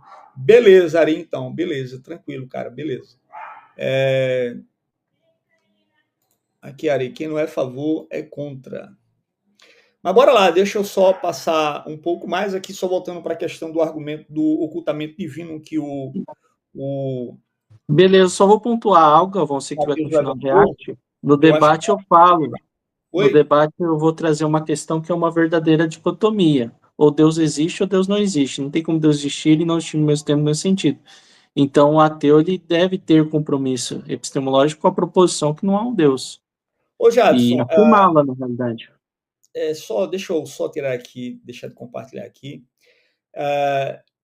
Já são 1 hora e 6 minutos de live. Eu pretendo aqui a gente, no máximo, fazer 2 horas de live, 1 hora e meia, 2 horas de live, né? Não tem muito tempo. Eu acho que se a gente for nesse método de passar todo o vídeo, a gente não vai conseguir dar conta, tá bom? A não ser que a gente fique 6, 7, 10 horas aqui fazendo essa análise. Não é interessante. Mas eu acho que seria interessante a gente pegar algumas falas pontuadas, né? Que eu, inclusive, escrevi aqui algumas falas, tanto do Benítez quanto do Ari, sobre o debate, e a gente analisar, né, essa questão que eles afirmam. Mas antes disso, Jadson, eu só queria passar a tua fala aqui, tá joia? Porque eu passei a fala dos 13, mas eu quero passar a tua fala aqui. Bora lá. Obrigado, Matheus. Vamos ouvir agora o Jadson Barbosa. Por favor, Jadson, você tem 7 minutos. Olá, pessoal. Que a paz de Cristo seja com todos, independente da sua crença ou descrença. Para quem não conhece, me chamo Jadson Barbosa. Sou dono aqui do canal Em Defesa da Fé Cristã. Esse canal tem uma identidade tanto de buscar responder os ateus, é um canal apologético, busca responder os naturalistas, os evolucionistas. E o tema do debate é bastante interessante porque envolve algo relacionado à filosofia. A pergunta da live é uma pergunta filosófica. Deus existe? Se encontra essa pergunta no âmbito da metafísica, quando nós buscamos analisar a realidade em seu nível mais fundamental, tem algo dentro dessa matéria da filosofia metafísica, as questões últimas. E se há um Deus ou não, envolve uma questão última da metafísica. Essa pergunta filosófica, como bem está exposta na live, o Ari ele trouxe uma resposta que o ateísmo se refere a uma proposição, e o Benítez também concordou, e eu vou trabalhar com essa definição de ateísmo, a definição que o próprio Graham Hoppe vai dizer, que é uma visão de mundo que não há um Deus. Então a pergunta Deus existe. O teísta diz sim, se refere à proposição a um Deus, e o ateísta se refere à proposição não a um Deus. O Benítez ele apresentou 2 argumentos que nós estaremos debatendo na live para ele justificar o ateísmo dele como uma posição válida, que seria a pluralidade das religiões e o ocultamento divino. O Ari, eu não sei se foi de forma proposicional ou porque ele quis se apresentar, como diz o PhD em lógica Douglas Alto, quando se trata acerca da existência de Deus, cabe o ônus da prova tanto ao ateu como ao teísta. Ambos têm que justificar a sua visão. E o meu amigo Luiz, que está aqui na live, ele vai trabalhar argumento cosmológico, como eu estou aqui fazendo dupla com ele nesse debate, eu vou mostrar que o argumento cosmológico, no âmbito da razoabilidade, é a melhor inferência em relação à origem do universo, é Deus. Então Deus é a melhor inferência para a origem do universo. Nesse debate eu poderia dizer que a visão ateísta enfrenta problemas como justificar a confiabilidade dos sentidos, como justificar a origem do universo sem Deus, como justificar a origem da vida sem Deus, como justificar a origem da mente, como justificar a existência da verdade absoluta, qual seria o padrão que sustenta a verdade absoluta. Mas, nesse debate, eu quero trabalhar um argumento positivo com os princípios da inteligibilidade. Eu sou pressuposicionalista, eu sou um cristão pressuposicionalista. O pressuposto pela qual eu construo minha visão de mundo se encontra nas Escrituras. Partindo das Escrituras, eu posso dizer que ela não busca provar e muito menos desaprovar a existência de Deus, por mais que os ateus busquem usar das Escrituras para argumentar contra Deus. O fato é que, pressupondo as Escrituras, nós podemos ver que ela apresenta a existência de Deus. A Bíblia não tenta provar e muito menos desaprovar a existência de Deus, ela já afirma. Então, eu vou partir desse pressuposto que as Escrituras, ela explica melhor os princípios da inteligibilidade. Eu não vou trabalhar todos os princípios nessa live, como que há uma realidade fora da nossa mente. Eu vejo que é plausível nós não sermos solipsistas. A própria metodologia científica pressupõe que há uma realidade externa fora da nossa mente para nós fazermos ciência. Eu vou trabalhar unicamente os princípios da lógica, que se refere a princípios para um raciocínio coerente. Esses princípios não é apenas uma ferramenta epistemológica, onde nós podemos conhecer a verdade, se o argumento é válido ou não, mas esses princípios, eles se referem também à ontologia da realidade. A realidade ela está estruturada de forma lógica. Então, o argumento que eu quero apresentar nessa noite se refere que sem Deus, os princípios da inteligibilidade não existiria. Deus, ele é o fundamento, o último para a existência dos princípios da lógica. Os princípios da identidade, o princípio da não contradição e o princípio do terceiro excluído. Para quem não sabe, o princípio da identidade se refere a uma proposição igual a si mesma. A é A. O princípio da não contradição é que uma proposição oposta a uma outra não pode ser verdade no mesmo sentido. Ou seja, esse debate pressupõe ainda a não contradição. Tem como Deus existir e não existir no mesmo tempo, no mesmo sentido. E a lei do terceiro excluído se refere a uma proposição é falsa ou verdadeira, não há um meio termo. Então, em 2 minutos, acerca do argumento da existência de Deus, e Deus, se ele é o fundamento da lógica, então esse debate pressupõe a sua existência, eu posso dizer que a lógica ela é proposicional, se refere a proposições, como eu disse. A lógica, ela não é empírica, nós não podemos ver a lógica, nós não podemos pegar, não podemos cheirar a lógica. Então, a lógica ela é mental, ela é proposicional, e proposições residem em uma mente. Nós somos seres contingentes, ou seja, dependemos de outro para existir. Se eu estou aqui, o Benício está aqui, o Ari também, o Luiz, é devido aos nossos pais, nós somos seres contingentes. Porém, os princípios da lógica existem independente de mentes contingentes. São princípios metafisicamente necessários. E por resistir em uma mente, é necessário que exista e resida os princípios da lógica. Então, a lógica é inerente ao ser Deus. E essa mente reside, às vezes, a lógica é Deus. Segundo as Escrituras, o princípio era o verbo está com Deus, e o verbo era Deus. Então, Deus, ele é lógico. Deus é um ser lógico, e a lógica seria a maneira que Deus pensa. A lógica reflete o ser de Deus. A lógica, Benítez e Ari, não é feita de matéria, ela é imaterial. A lógica, ela é universal, é aplicada em todo lugar, e a lógica é imutável. Os princípios da lógica não mudam. A pessoa dizer que a lógica pode mudar, ela tem que justificar. Então, esse debate, ele pressupõe, partindo de uma visão pressuposicionalista, a existência de Deus, porque os princípios da lógica são fundamentados no ser de Deus. Então, os nossos adversários, eles precisam justificar um padrão, um fundamento transcendente que existe além de nós seres humanos, que sustenta as leis da lógica, se Deus não existe. Então, nesse debate, eu vou demandar a justificação por parte dos nossos oponentes. Muito obrigado, Jadson. Só quero aproveitar aqui o momento da boa.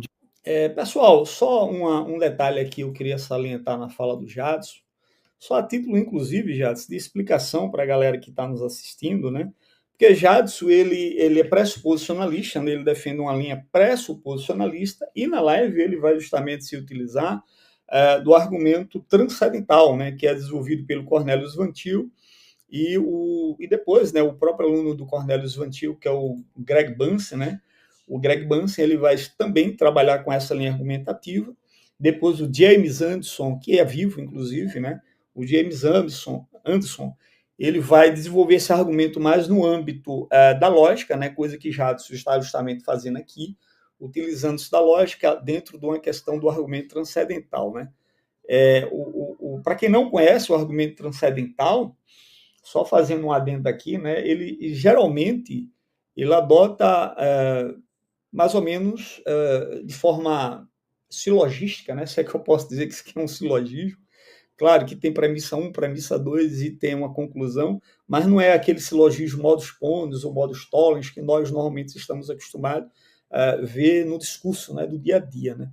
Então, primeiro, o argumento transcendental estabelece uma premissa empírica, né, ou seja, aceitando-se algum aspecto da experiência ou então da cognição humana, né, como as leis da lógica, as próprias leis da lógica, né, ou então julgamentos morais, né, ou então experiências conscientes, alguma coisa do tipo, que é muito claro, que é muito óbvio, aquilo que está evidente, né, evidentíssimo, como, por exemplo, as leis da lógica, que em nenhum momento o Ari, nem o Benítez, num debate, negou as leis da lógica, ao contrário, eles dizem, não, beleza, existe, mas não necessariamente do jeito que vocês estão dizendo aí, tal, e etc, etc. Mas, assim, então, primeiro, o argumento transcendental vai estabelecer uma premissa, né, empírica, imagina uma premissa Y, né? Logo, existe uma premissa condicional, né, uma premissa X, que argumenta que que Y só seria possível se uma condição subjacente, né, que seria X, fosse verdadeira. Então, ou seja, para que as leis da lógica sejam verdade, X tem que ser a pré-condição transcendental, no caso de Y, que seria as leis da lógica. Conclusão, portanto, X deve ser verdadeiro. Então, para que haja lógica, teria que haver uma pré-condição transcendental que sustenta a lógica na realidade. Logo, há a lógica, então deve haver X ou essa pré-condição transcendental que Jadson vai defender ser Deus, né? Então, o argumento transcendental, pessoal, vai justamente buscar demonstrar que certas condições, muitas vezes invisíveis ou contestadas, são logicamente necessárias para tornar possível algum aspecto inegável da nossa experiência ou cognição. Então, ela opera retroativamente, né, partindo de um dado empírico ou cognitivo, para inferir as condições que a tornam possíveis, né? Então, basicamente, esse é o argumento que, inclusive, o próprio Kant, né, ele que vai trabalhar com esse argumento transcendental, mostrando que existem categorias a priori, né, para o conhecimento. Kant vai trabalhar com essa questão, né? E ele vai, inclusive, falar de tempo e espaço, né, como essas condições, né, como também algumas categorias, né, dentro da cognição humana, como pré-condições, inclusive, para que nós possamos interpretar os fenômenos dentro da realidade. Ele vai dizer que nós não temos como acessar o número, ou a metafísica, ou a realidade última, metafisicamente falando, mas sim apenas arranhá-la, ou apenas a aparência daquilo que observa, né? Claro que o termo fenômeno em Kant é muito discutido, né? Mas basicamente é isso o argumento. Então já está defendendo que se existem leis da lógica, logo tem que ter uma pré-condição transcendente ou transcendental, que na percepção de Jadson é transcendental e transcendente, que sustenta as leis da lógica na realidade. Não é isso, Jadson? Exatamente, Galvão. Porém, teve uma parte da live também que eu usei do argumento abdutivo para explicar que, mesmo partindo de um reconhecimento da própria lei da lógica, nós podemos fazer uma inferência para melhor explicação acerca da existência dos princípios da lógica. Porque no debate, é claro, eu já assumi a cosmovisão cristã, e dado esse dado é melhor explicado com base no Deus cristão. Porém, durante o debate eu também faço um argumento abdutivo, e já difere um pouquinho da abordagem pressuposicional. Jadson, tu quer responder essa pergunta aqui, ateísmo, uma fé irracional. Galvão, ou Jadson, explicar a fala do Jadson quando ele diz que Deus é a lógica. Então, a lógica ela precisa de um fundamento último para existir na realidade. No debate eu falo que a lógica não pode existir no nada ou no vácuo, ela precisa de uma base. E essa base é o próprio Deus. E como pressuposicionalista, nós devemos se fundamentar nas Escrituras, e o texto de João, capítulo 1, versículo 1, diz: no princípio era o verbo, o Logos estava com Deus, e o Logos era Deus. O filósofo cristão Gordon Clark, ele vai traduzir o texto da seguinte maneira: no princípio era a lógica estava com Deus, e a lógica era Deus. Então a lógica é Deus porque é a maneira que Deus pensa. A lógica, os princípios da lógica é fundamentada, é inerente ao ser de Deus. A lógica, ela reflete quem é Deus. Ou seja, os princípios da lógica são imateriais, como eu falei na introdução, não são feitos de matéria, são universais, são aplicados em toda essa terra, em toda a realidade, e são imutáveis, não mudam. Do mesmo modo, Deus se apresenta assim nas Escrituras, como Espírito. Deus é Espírito, João diz em João 4, se apresenta como imutável, o Senhor Deus que não muda, e ele é onipresente, está em todo lugar. E Deus, ele compartilhou a racionalidade do ser humano, que foi feita à imagem de Deus. Então Deus, ele comunicou os princípios da lógica para nós, seres humanos. Então Deus, ele é lógico, significa que a lógica é a maneira que Deus pensa, que a lógica reflete quem é Deus. Você pode contribuir também, Galvão? Fica à vontade. Não, muito bom, cara, a tua fala. Só queria assim adicionar um detalhe, porque, de fato, né, o Dr. Gordon Clark, ele foi professor de lógica, né, durante 20 anos na cátedra dele lá na universidade, e ele vai justamente pegar esse texto de 1 João, né, 1, quando vai dizer assim, no princípio era o verbo, né, o verbo era Deus, o verbo estava com Deus, o verbo era Deus. E ele vai transferir, vai ter essa palavra verbo aí, né, porque no grego a palavra lá é logos, né, e Gordon Clark vai traduzir o logos como lógica, né, no princípio era lógica, a lógica estava com Deus e a lógica era Deus. Só uma observação que o Jadson vai falar é o seguinte, que a lógica é a forma que Deus pensa. Dentro do teísmo clássico, né, Deus é entendido, né, de fato, como um ser simples. E quando eu digo simples, quer dizer que em Deus não há composição.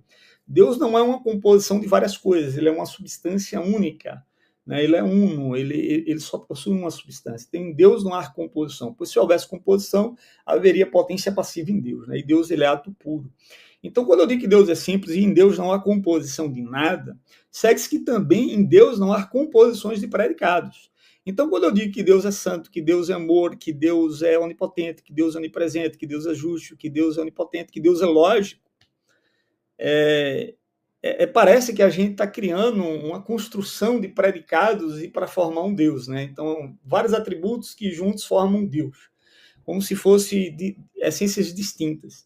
Mas quando a gente dá esses atributos, ou quando a gente fala desses atributos a Deus, inclusive a revelação, as escrituras representam esses atributos em Deus, ela está partindo de uma linguagem clara na lógica, uma linguagem de acomodação, e dizendo, entre outras coisas, que Deus age dessa forma. né? Mas não que em Deus haja esse composto de predicados, né? Logo, eu poderia dizer que Deus, ele é uno. Em Deus não há composição de predicados. Logo, eu posso dizer que o amor de Deus é Deus. A onipotência de Deus é Deus. A onipresença de Deus é Deus. A lógica de Deus é Deus. No sentido de que em Deus não há composição. Deus é apenas um ser que é.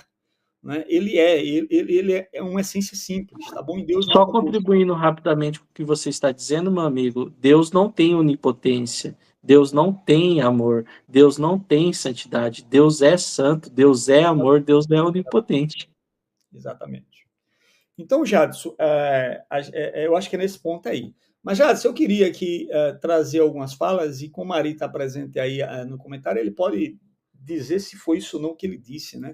Para a gente não ter que passar tudo aqui novamente, tá bom? Deixa eu pegar aqui algumas falas que foi falada, né? Por exemplo, a fala que diz assim, que as leis da lógica são inexoráveis a toda a realidade, e toda a realidade se submete a elas. Então, Deus também deve se submeter à lógica. Né? Essa foi uma fala do Ari, onde Ari ele faz uma pergunta para você, né? Que se as leis da lógica são inexoráveis a toda a realidade e se submete a elas, então Deus também deve submeter à lógica. Inclusive, eu acho que não sei se foi Ari ou se foi o Benítez, a gente não vai passar a live toda aqui, e Ari pode confirmar aí para mim, o Jadson também, quando disse assim, eu poderia até usar o dilema de Altifron, né? O paradoxo ou o dilema de Altifron para usar com relação à lógica, né? Não é? Porque o dilema de Altifron vai trabalhar essa questão, né? Algo é justo porque Deus diz que é justo, ou algo é bom porque Deus diz que é bom, ou Deus diz que é bom de forma arbitrária, né? Ou aquilo é bom porque Deus diz que é bom, ou Deus diz que é bom porque aquilo já era bom a priori, e logo Deus submeteu aquilo. Então, algo é lógico porque Deus diz que é lógico, ou Deus diz que é lógico porque a lógica antecede a Deus, é inexorável a realidade, e logo Deus está submissa à lógica. Eu não sei se foi Ari ou se foi o Benítez, que disse que eu poderia até utilizar do paradoxo de Altifron. Foi o Ari, Galvão. Foi o Ari? Beleza, alguém disse aqui, foi o Ari.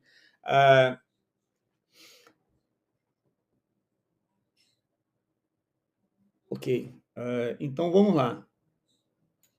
Deixa eu só trabalhar essa questão aqui, né? Porque aqui, cara, é um erro bem conceitual, né, cara? Bem fundamental, né, cara? Pressupõe que a lógica é uma autoridade, porque esse argumento pressupõe, porque na realidade o dilema de Altifron é um dilema falso, né? Não é nem uma coisa nem outra, né? Porque Deus não diz arbitrariamente que algo é bom, como também Deus ele nos submete a um padrão exterior a ele para dizer que determinada coisa é boa ou é bom. Não, Deus parte daquilo que ele é, então Deus parte da sua própria natureza. Então, cara, mas essa fala aí do Ari pressupõe que a lógica é uma autoridade externa a Deus, a qual até ele, né, Deus está sujeito a ela. Mas isso é uma caricatura, cara, do que a gente defende, a cosmovisão defende. E não a representação verdadeira do que você já se defendeu na live o tempo todo, né, cara? Então a lógica não é algo acima de Deus. A lógica é a expressão da mente de Deus. Então, mas Deus tem que submeter a lógica? Ora, então Deus submeter a lógica é eu dizer Deus está submetendo-se a ele mesmo. Né? Porque se a lógica é a forma que Deus pensa, Deus está submetendo a lógica, então Deus está submetendo a ele mesmo. Né? Submetendo a forma dele pensar. Galvão, nós podemos dizer que o fato de Deus, né, pensar logicamente, isso é uma perfeição do ser de Deus. E não algo que ele se submete, mas sim porque ele é perfeito. Então ele pensa logicamente. Exatamente, cara. Então, porque se eu afirmo que Deus é o criador de tudo que existe, inclusive das leis da lógica, se é que eu digo isso, se Deus criou as leis da lógica, na realidade Deus criou a ordem e a racionalidade nos entes criados, nos entes contingentes, no caso do ser humano, no caso a racionalidade. E criou a realidade, né, que não é racional, né, a não ser que o cara seja um panpsiquista, que não é racional. Deus criou essa realidade ordenada. Né? Então, as leis da lógica, inclusive, eu entendo também como princípios metafísicos, assim como a causalidade, assim como a razão suficiente, né? Como princípios metafísicos, mas também as leis da lógica, ela entra como princípios epistemológicos, não tem para onde correr isso. E no debate, Galvão, eu faço essa distinção, que a lógica ela é tanto usada como uma ferramenta epistemológica, porém ela é encontrada na ontologia da realidade. A realidade ela é estruturada de forma lógica, ao ponto não tem como a realidade existir e não existir no mesmo tempo nesse sentido. Então você vê que há uma ordem lógica na realidade. Porém, nós sabemos também que se refere a proposições, que é a maneira de nós avaliarmos se um argumento é válido ou não, e também é o meio de nós encontrarmos a verdade, que é por meio das proposições. Sim, sim, sim. Então, Jadson, nesse contexto, a lógica ela não é uma norma externa que constrange Deus, né? Que Deus tem que obedecer ali às leis da lógica, porque Deus é submisso a ela. Não, cara, a lógica é a forma como Deus pensa e age eternamente. Ou seja, a lógica é uma expressão da natureza do próprio Deus, não algo que limita Deus. Ah, não, mas Deus tem que submeter à lógica. Então Deus tem que submeter a ele mesmo, né? Porque a lógica é a forma que ele pensa. Então a lógica não limita Deus. Né? Ao contrário, ela dizer que Deus é lógico não é limitá-lo, é apenas reconhecer que ele é perfeito. Né? Então, cara, sem Deus, o ateu, aí é outra questão que você até levanta na live, não tem como fundamentar a lógica. Né? O que o ateu não percebe, e no caso o Ari talvez, é que ao fazer esse tipo de objeção, ele está assumindo que a lógica existe. Né? É universal, necessário e imutável, porque ele precisa da lógica, inclusive, né, para levantar esse argumento. Né? Mas, cara, no universo ateu, meramente físico, contingente acidental, de onde é que vem essas leis da lógica imateriais, absolutas, como a lógica? A não ser que eu postule, como a Ari postulou, que a lógica é um fato bruto, né? Que é uma outra questão, né, cara? É uma outra questão. Mas antes de entrar nessa questão do fato bruto, eu queria trazer uma outra fala aqui, mas agora não do Ari, mas do Matheus Benito, que é aquela quando diz que ele disse assim, eu afirmo que Deus não existe, e não que eu sei absolutamente que Deus não existe. E aí, Jadson, essa fala do Matheus Benito não é estranha, cara? É uma fala problemática, porque se ele diz que Deus não existe, e aí depois ele fala que ele não sabe se Deus existe, se ele não sabe porque ele quer afirmar que Deus não existe. Se ele não sabe, ele deveria se calar e não afirmar que Deus não existe. A questão é bem clara. Então você vê que há uma incoerência na fala dele e ele acaba se contradizendo. Porque se a pessoa diz que Deus não existe, ela não pode logo em seguida dizer que não sabe se Deus existe. Porque acaba sendo uma incoerência. Sim, cara, deixa eu só responder aqui um colega, ele diz assim, Galvão, existe a lógica humana e a lógica de Deus? Tem diferença? Cara, há uma discussão muito ampla, né, entre dois pressuposicionalistas, que é o Cornelius Van Til e o Dr. Gordon Clark. Né, o Cornelius Van Til vai dizer que sim, que há diferença, tá bom? Que a lógica de Deus ela é tanto quantitativa quanto qualitativamente diferente, superior à lógica humana. Porém, o Gordon Clark vai dizer que não, que a lógica divina para a humana ela é apenas quantitativamente superior, porém qualitativamente a mesma, né? Então teria a mesma qualidade, né? É uma discussão muito ampla entre eles dois, eu não quero trazer essa discussão aqui, inclusive eu acho que tem um debate no meu canal que um vantiliano apresenta seu argumento e um clarkiano também apresenta, que é o Gabriel Endes, que é vantiliano, e o Maciel, né, que é do canal lá Filosofia Calvinista. Eu acho Filosofia Calvinista, alguma coisa assim. Ou é Filosofia Reformada, eu não lembro agora o canal dele. Tu lembra, Jadson? Filosofia Calvinista. Nessa eu tô com o Clark, eu penso que as verdades que nós conhecemos, que de fato é verdade, Deus também conhece.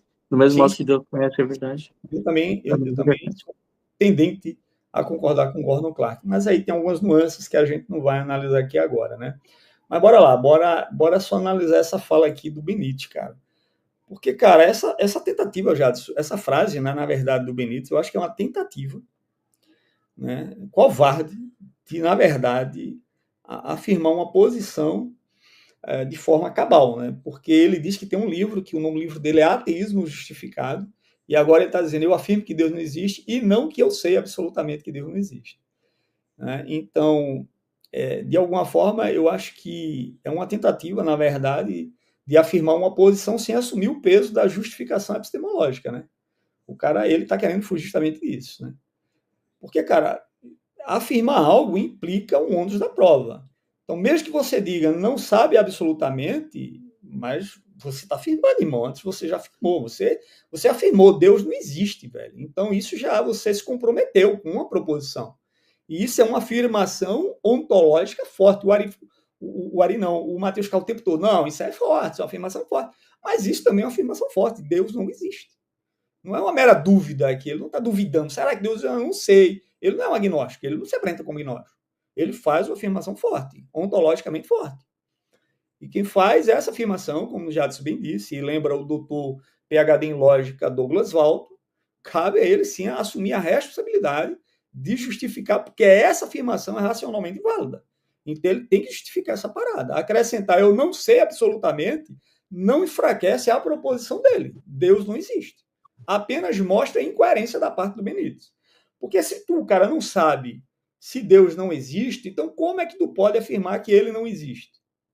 Né? Então, isso é performativamente contraditório, Jadson. Você diz E que nós podemos ver, Galvão, admite que não tem conhecimento suficiente para dizer que não é o caso. é claro, Caso. como você disse, né? Foi uma covardia epistemológica em não assumir o ânsia da prova, então ele fugiu.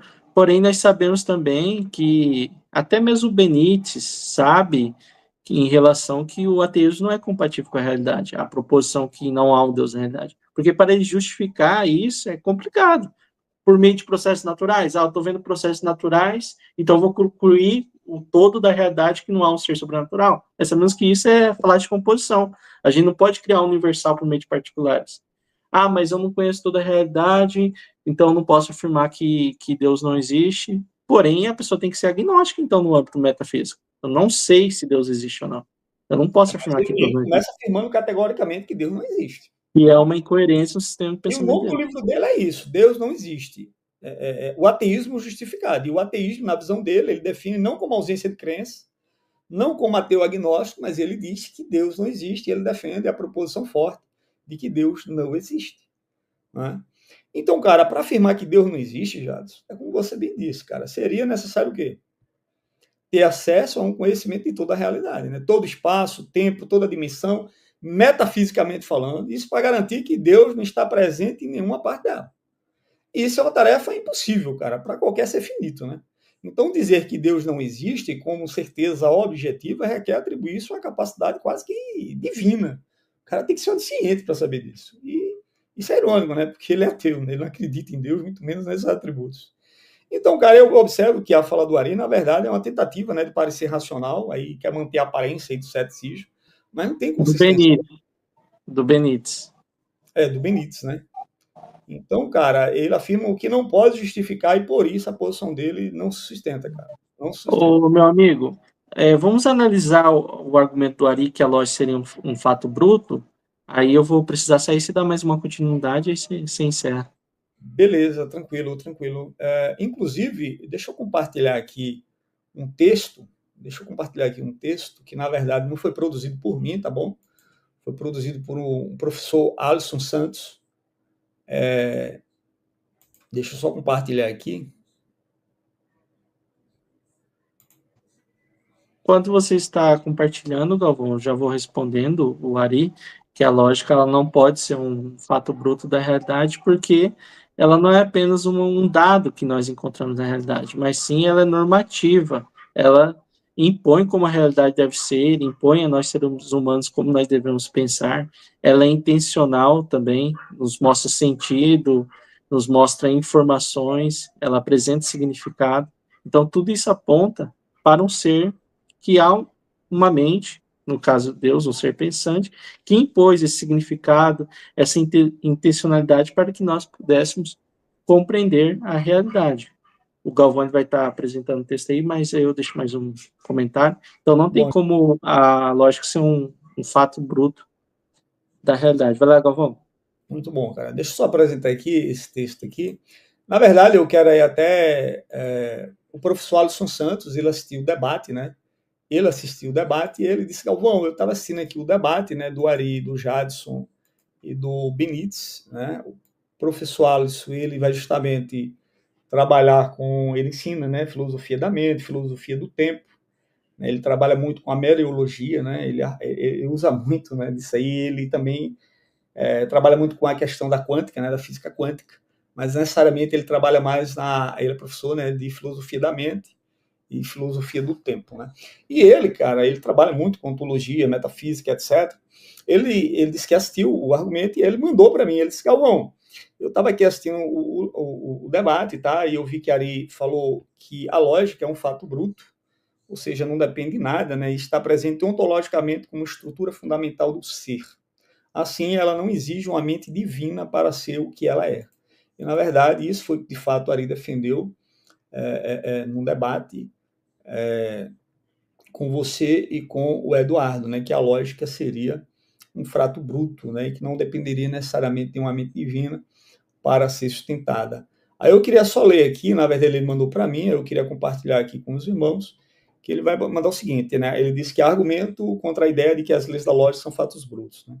P1, né, se as leis da lógica forem absolutamente fundamentais e não fundamentadas, então são fatos brutos irreferenciáveis, ou seja, não possui explicação ontológica mais profunda.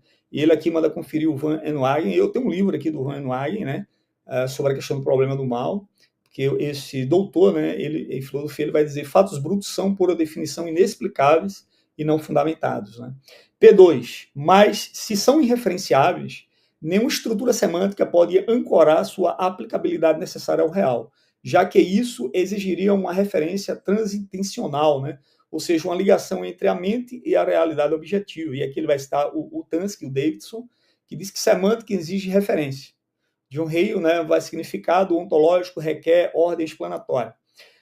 P3. No entanto, a lógica é, de fato, universalmente aplicável e estável em contextos semânticos e epistêmicos diversos, da matemática à física, das lógicas clássicas às alternativas. E aqui ele cita o Hilary Putnam, né, mesmo em sistemas formais distintos, pressupõe um fundo lógico constante. Conclusão 1, logo, as leis da lógica não podem ser fatos brutos irreferenciáveis. Conclusão 2, logo, elas exigem um referencial ontológico fundante, isto é, uma base que não apenas sustente sua existência, mas também explique sua aplicabilidade e estabilidade. Conclusão filosófica, as leis da lógica não podem ser mera constantes sem explicação. Sua aplicabilidade universal e sua indispensabilidade em toda estrutura de conhecimento aponta para um fundamento ontológico, capacidade de garantir referência, significação e constância, algo que um fato bruto não pode oferecer. Mas aí, adiante, ele manda, né, de uma forma mais ampla esse argumento, dizendo o seguinte: se as leis da lógica existem, então são entidades dependentes e abstratas, como no platonismo, ou são propriedades de algo mais fundamental. Entidades abstratas e dependentes não têm poder causal, não interagem com o mundo e não explicam sua aplicabilidade universal à realidade. P3. Propriedades reais não existem por si só.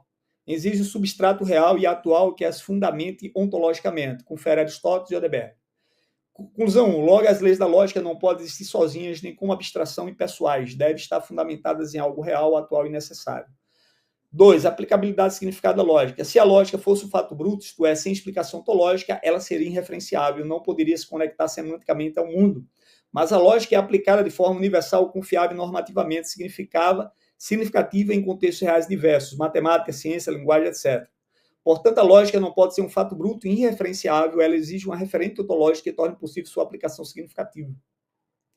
P6. Significado exige estrutura intencional e normatividade, ou seja, pressupõe que certos usos são corretos e outros são errados. Bretano, Kripke, Wittgenstein e Brandon. P7. Se a lógica fosse um fato bruto, ela não teria normatividade, apenas seria como uma rocha ou uma constante física. P8. Mas sem normatividade lógica, o próprio conceito de erro, incoerência e contradição desaparece, tornando o significado impossível. Portanto, se a lógica fosse um fato bruto, o significado seria impossível. Mas há significado, logo a lógica não pode ser um fato bruto. Leis lógicas têm valor necessário e normativo, mas necessidade e normatividade não pode surgir do acaso, nem de entidades contingentes. Portanto, as leis lógicas precisam de um fundamento ontológico que seja absolutamente atual, necessário e racional. Um ato puro, aí que ele cita Tomás de Aquino, né? Conclusão, esse fundamento é Deus, entendido como criador arbitrário das leis da lógica, mas como a própria fonte racional atual delas, Deus é a lógica em sua essência, não como um criador arbitral da lógica, né? Então, pessoal, o professor Alisson, ele em conversa comigo, né, ele falou tudo isso, mas depois ele colocou isso aqui no papel, né, e mandou para mim, né? Então, pessoal, em síntese, o que o professor Alisson aqui está dizendo é que se a lógica ela é apenas um fato bruto, ela é irreferenciável. E se ela é irreferenciável, ela não tem nenhum valor semântico, né, no que diz respeito à realidade. E ela não é normativa, porque não existe alguém para normatizá-la ou impô-la, né, a impor como padrão normativo pelo qual eu tenho que me submeter.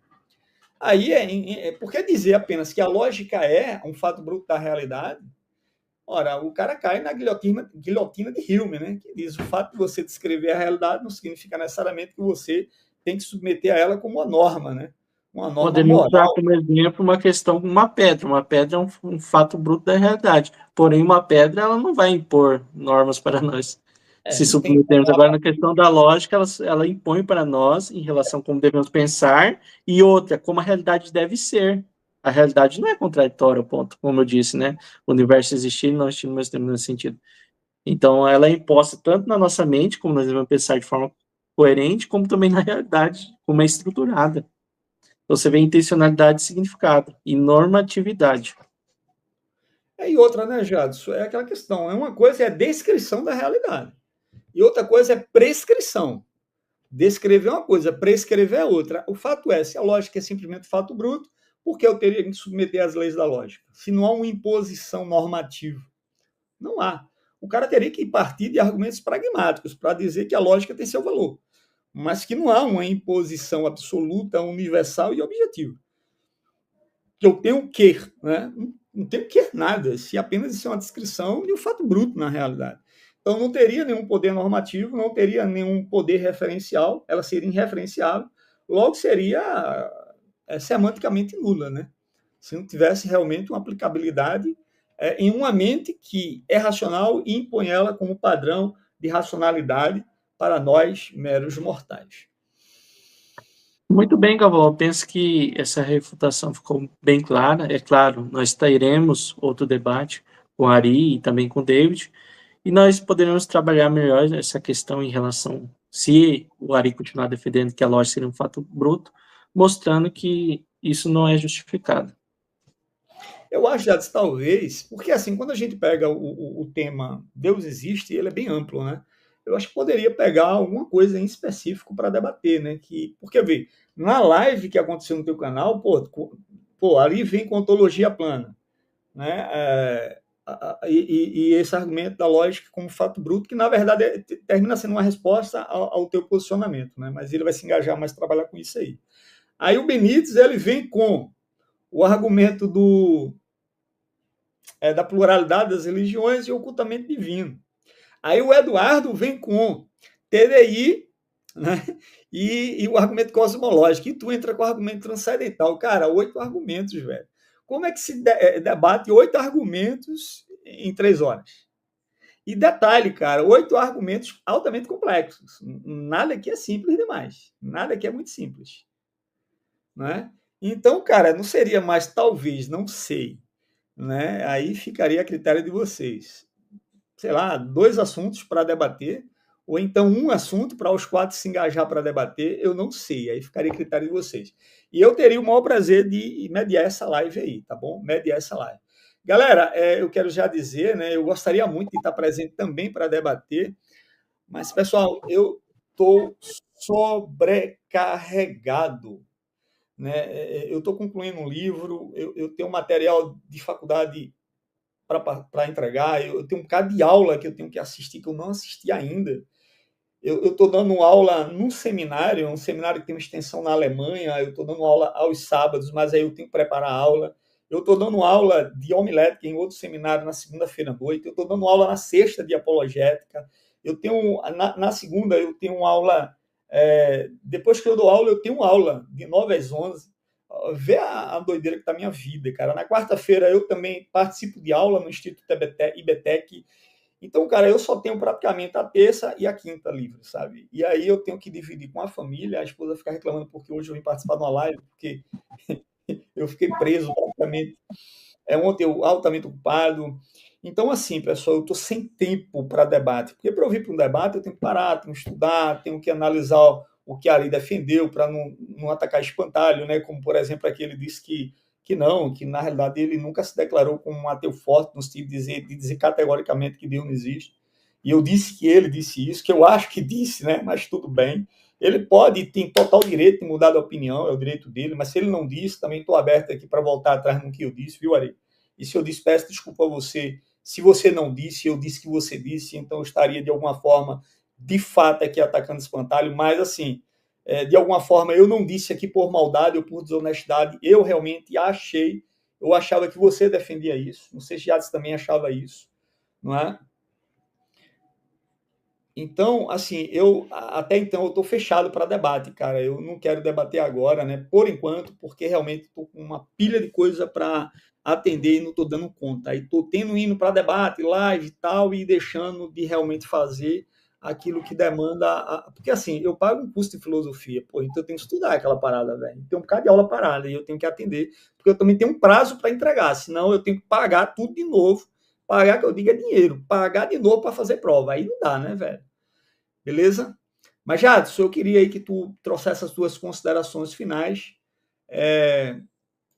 E aí, respondendo aqui, né, talvez ao colega, Jadson Galvão, por que o argumento transcendental é melhor?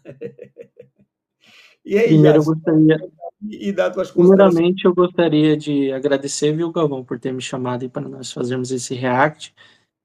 Eu tenho, como eu disse já no início da live, a mesma abordagem apologética que você, então eu vejo que estamos alinhados em relação ao entendimento dos princípios da lógica e Deus como o fundamento que sustenta a lógica na realidade.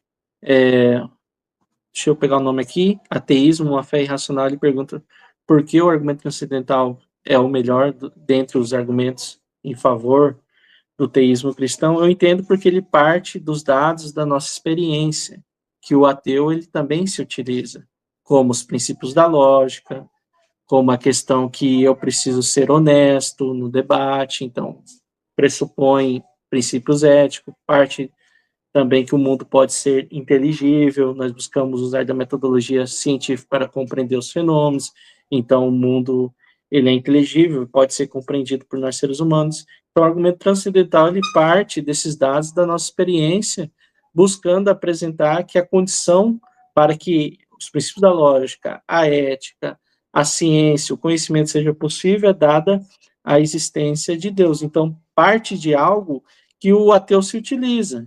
E aí o pressuposicionalista mostra que isso pressupõe a existência de Deus, que sem Deus isso não seria possível, enquanto os argumentos clássicos, argumentos tomistas, argumentos da TDI são muito questionados, porque são coisas que o ateu não se utiliza. Ele não se utiliza de algumas questões ali que é apresentado.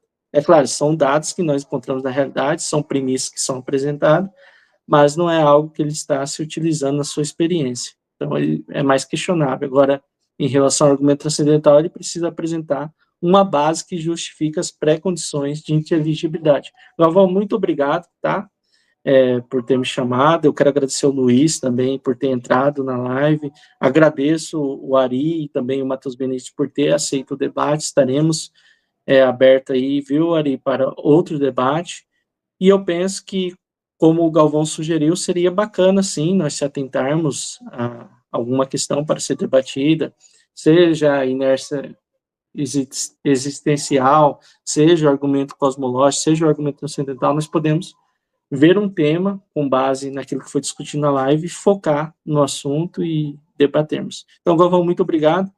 Galera, para quem não assistiu ainda o debate, vai lá no canal, beleza? E assista o debate.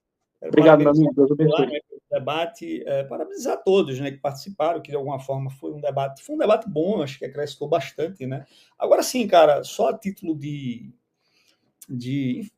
sei lá, de aconselhamento mesmo, um conselho, Ari, cara, seja mais claro às vezes no seu posicionamento, né? Porque às vezes você fala uma coisa e dá a entender outra. Por isso que, por exemplo, o Jadson, você achava que o Ari ele defendia o ateísmo de uma forma forte?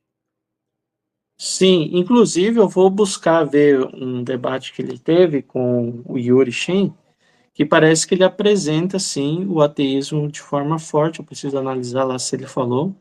É claro, nós sabemos que a pessoa pode mudar de posição, né, Galvão? A gente não é contra isso. Mas se for isso aí, então, beleza. Agora sim, eu acho que Ari ele deveria ser mais claro, né, na comunicação dele, porque ele diz assim, não, o ateísmo simétrico.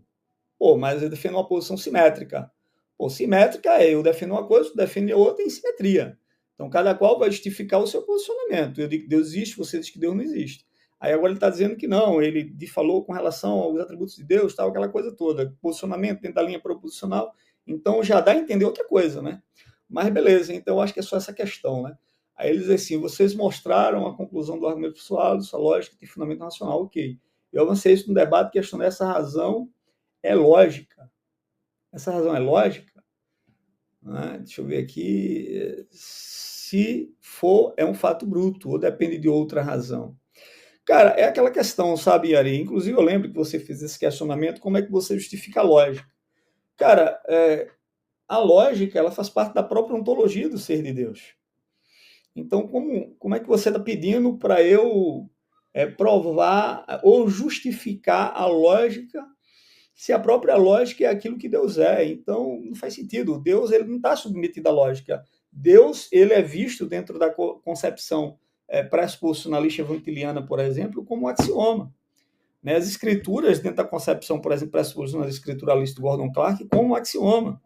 Então, Deus das Escrituras é o axioma da cosmovisão cristã. Isso, por natureza, é axioma, então não precisa ser justificado ou provado. Não é? Então, eu acho que foi essa a questão. Talvez eu acho que a galera, como eliminaria essa regressão infinito, não é? Por razões fundantes da lógica, assumindo um limite. Cara, é justamente essa questão. Deus é o fundamento último de todas as coisas, inclusive da lógica. Né? Então, a lógica é a forma de Deus pensar, Deus sendo eterno, lógico, a lógica é eterna conjuntamente com Deus. Né? Mas é a forma de Deus pensar, a lógica não independe de Deus. Ela é inerente ao ser de Deus. Por isso nós dizemos que a lógica... Né? Se esse limite está em Deus ou numa estrutura naturalista, que diferença faz? Faz total diferença, porque Deus é um ser racional e ele impõe a lógica sobre mim. Agora, se a lógica, as leis da lógica, ela é apenas um fato bruto que existe dentro de uma perspectiva naturalista, a grande questão é... Então, as leis da lógica. Aí entra para a definição que são as leis da lógica. Como você disse, ela é conceitual, ela é abstrata, elas são proposicional, e aqui eu estou falando dentro do âmbito epistemológico. Então, se ela é tudo isso, e ela é abstrata conceitual, como é que algo que é essencialmente natural ou material pode produzir ou emergir dela conceitos abstratos e racionais? Né? Não faz sentido. É aquela questão, né? Como é que a matéria ou aquilo que é essencialmente natural não possui em ato, digamos assim, racionalidade, mas ele pode predicar racionalidade em outro ente. Como é que você atualiza um predicado que você não possui em ato? Então, isso é uma impossibilidade, inclusive, metafísica, né? Claro, mas aí é pano para um outro debate, pois em ambos os casos se chegará num domínio não lógico. Cara, é aquela questão, sabe, Ari? Você diz não lógico no sentido de não provado ou não justificado, não sei se é isso, né?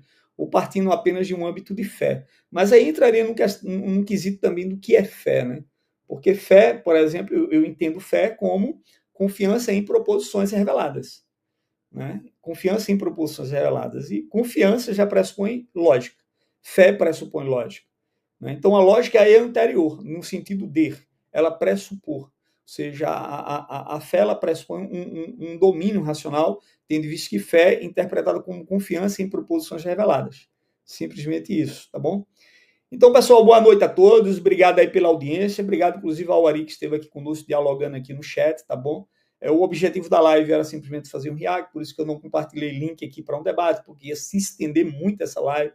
E eu tenho que, de fato, me ocupar com outras coisas aqui, tá bom? Jades, cara, mais uma vez, obrigado. Obrigado, Jades, parabéns por esse debate, parabéns ao Ari. Eu acho que Ari traz argumentos complexos, que de alguma forma nos leva a se engajar mais ainda em estudar mais, para nos preparar mais e mais para debate nesse nível,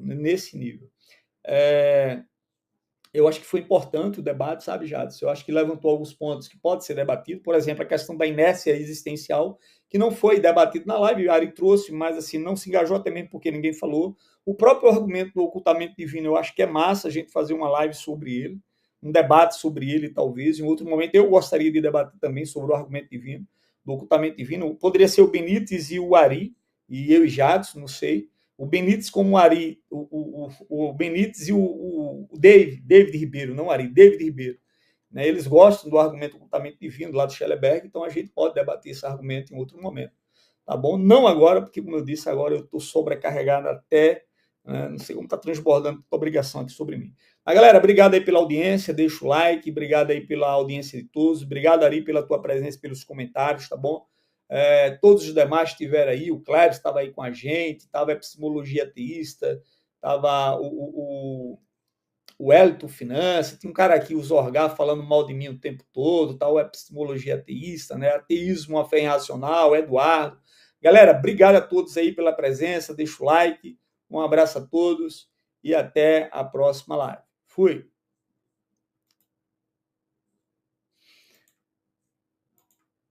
Terminando.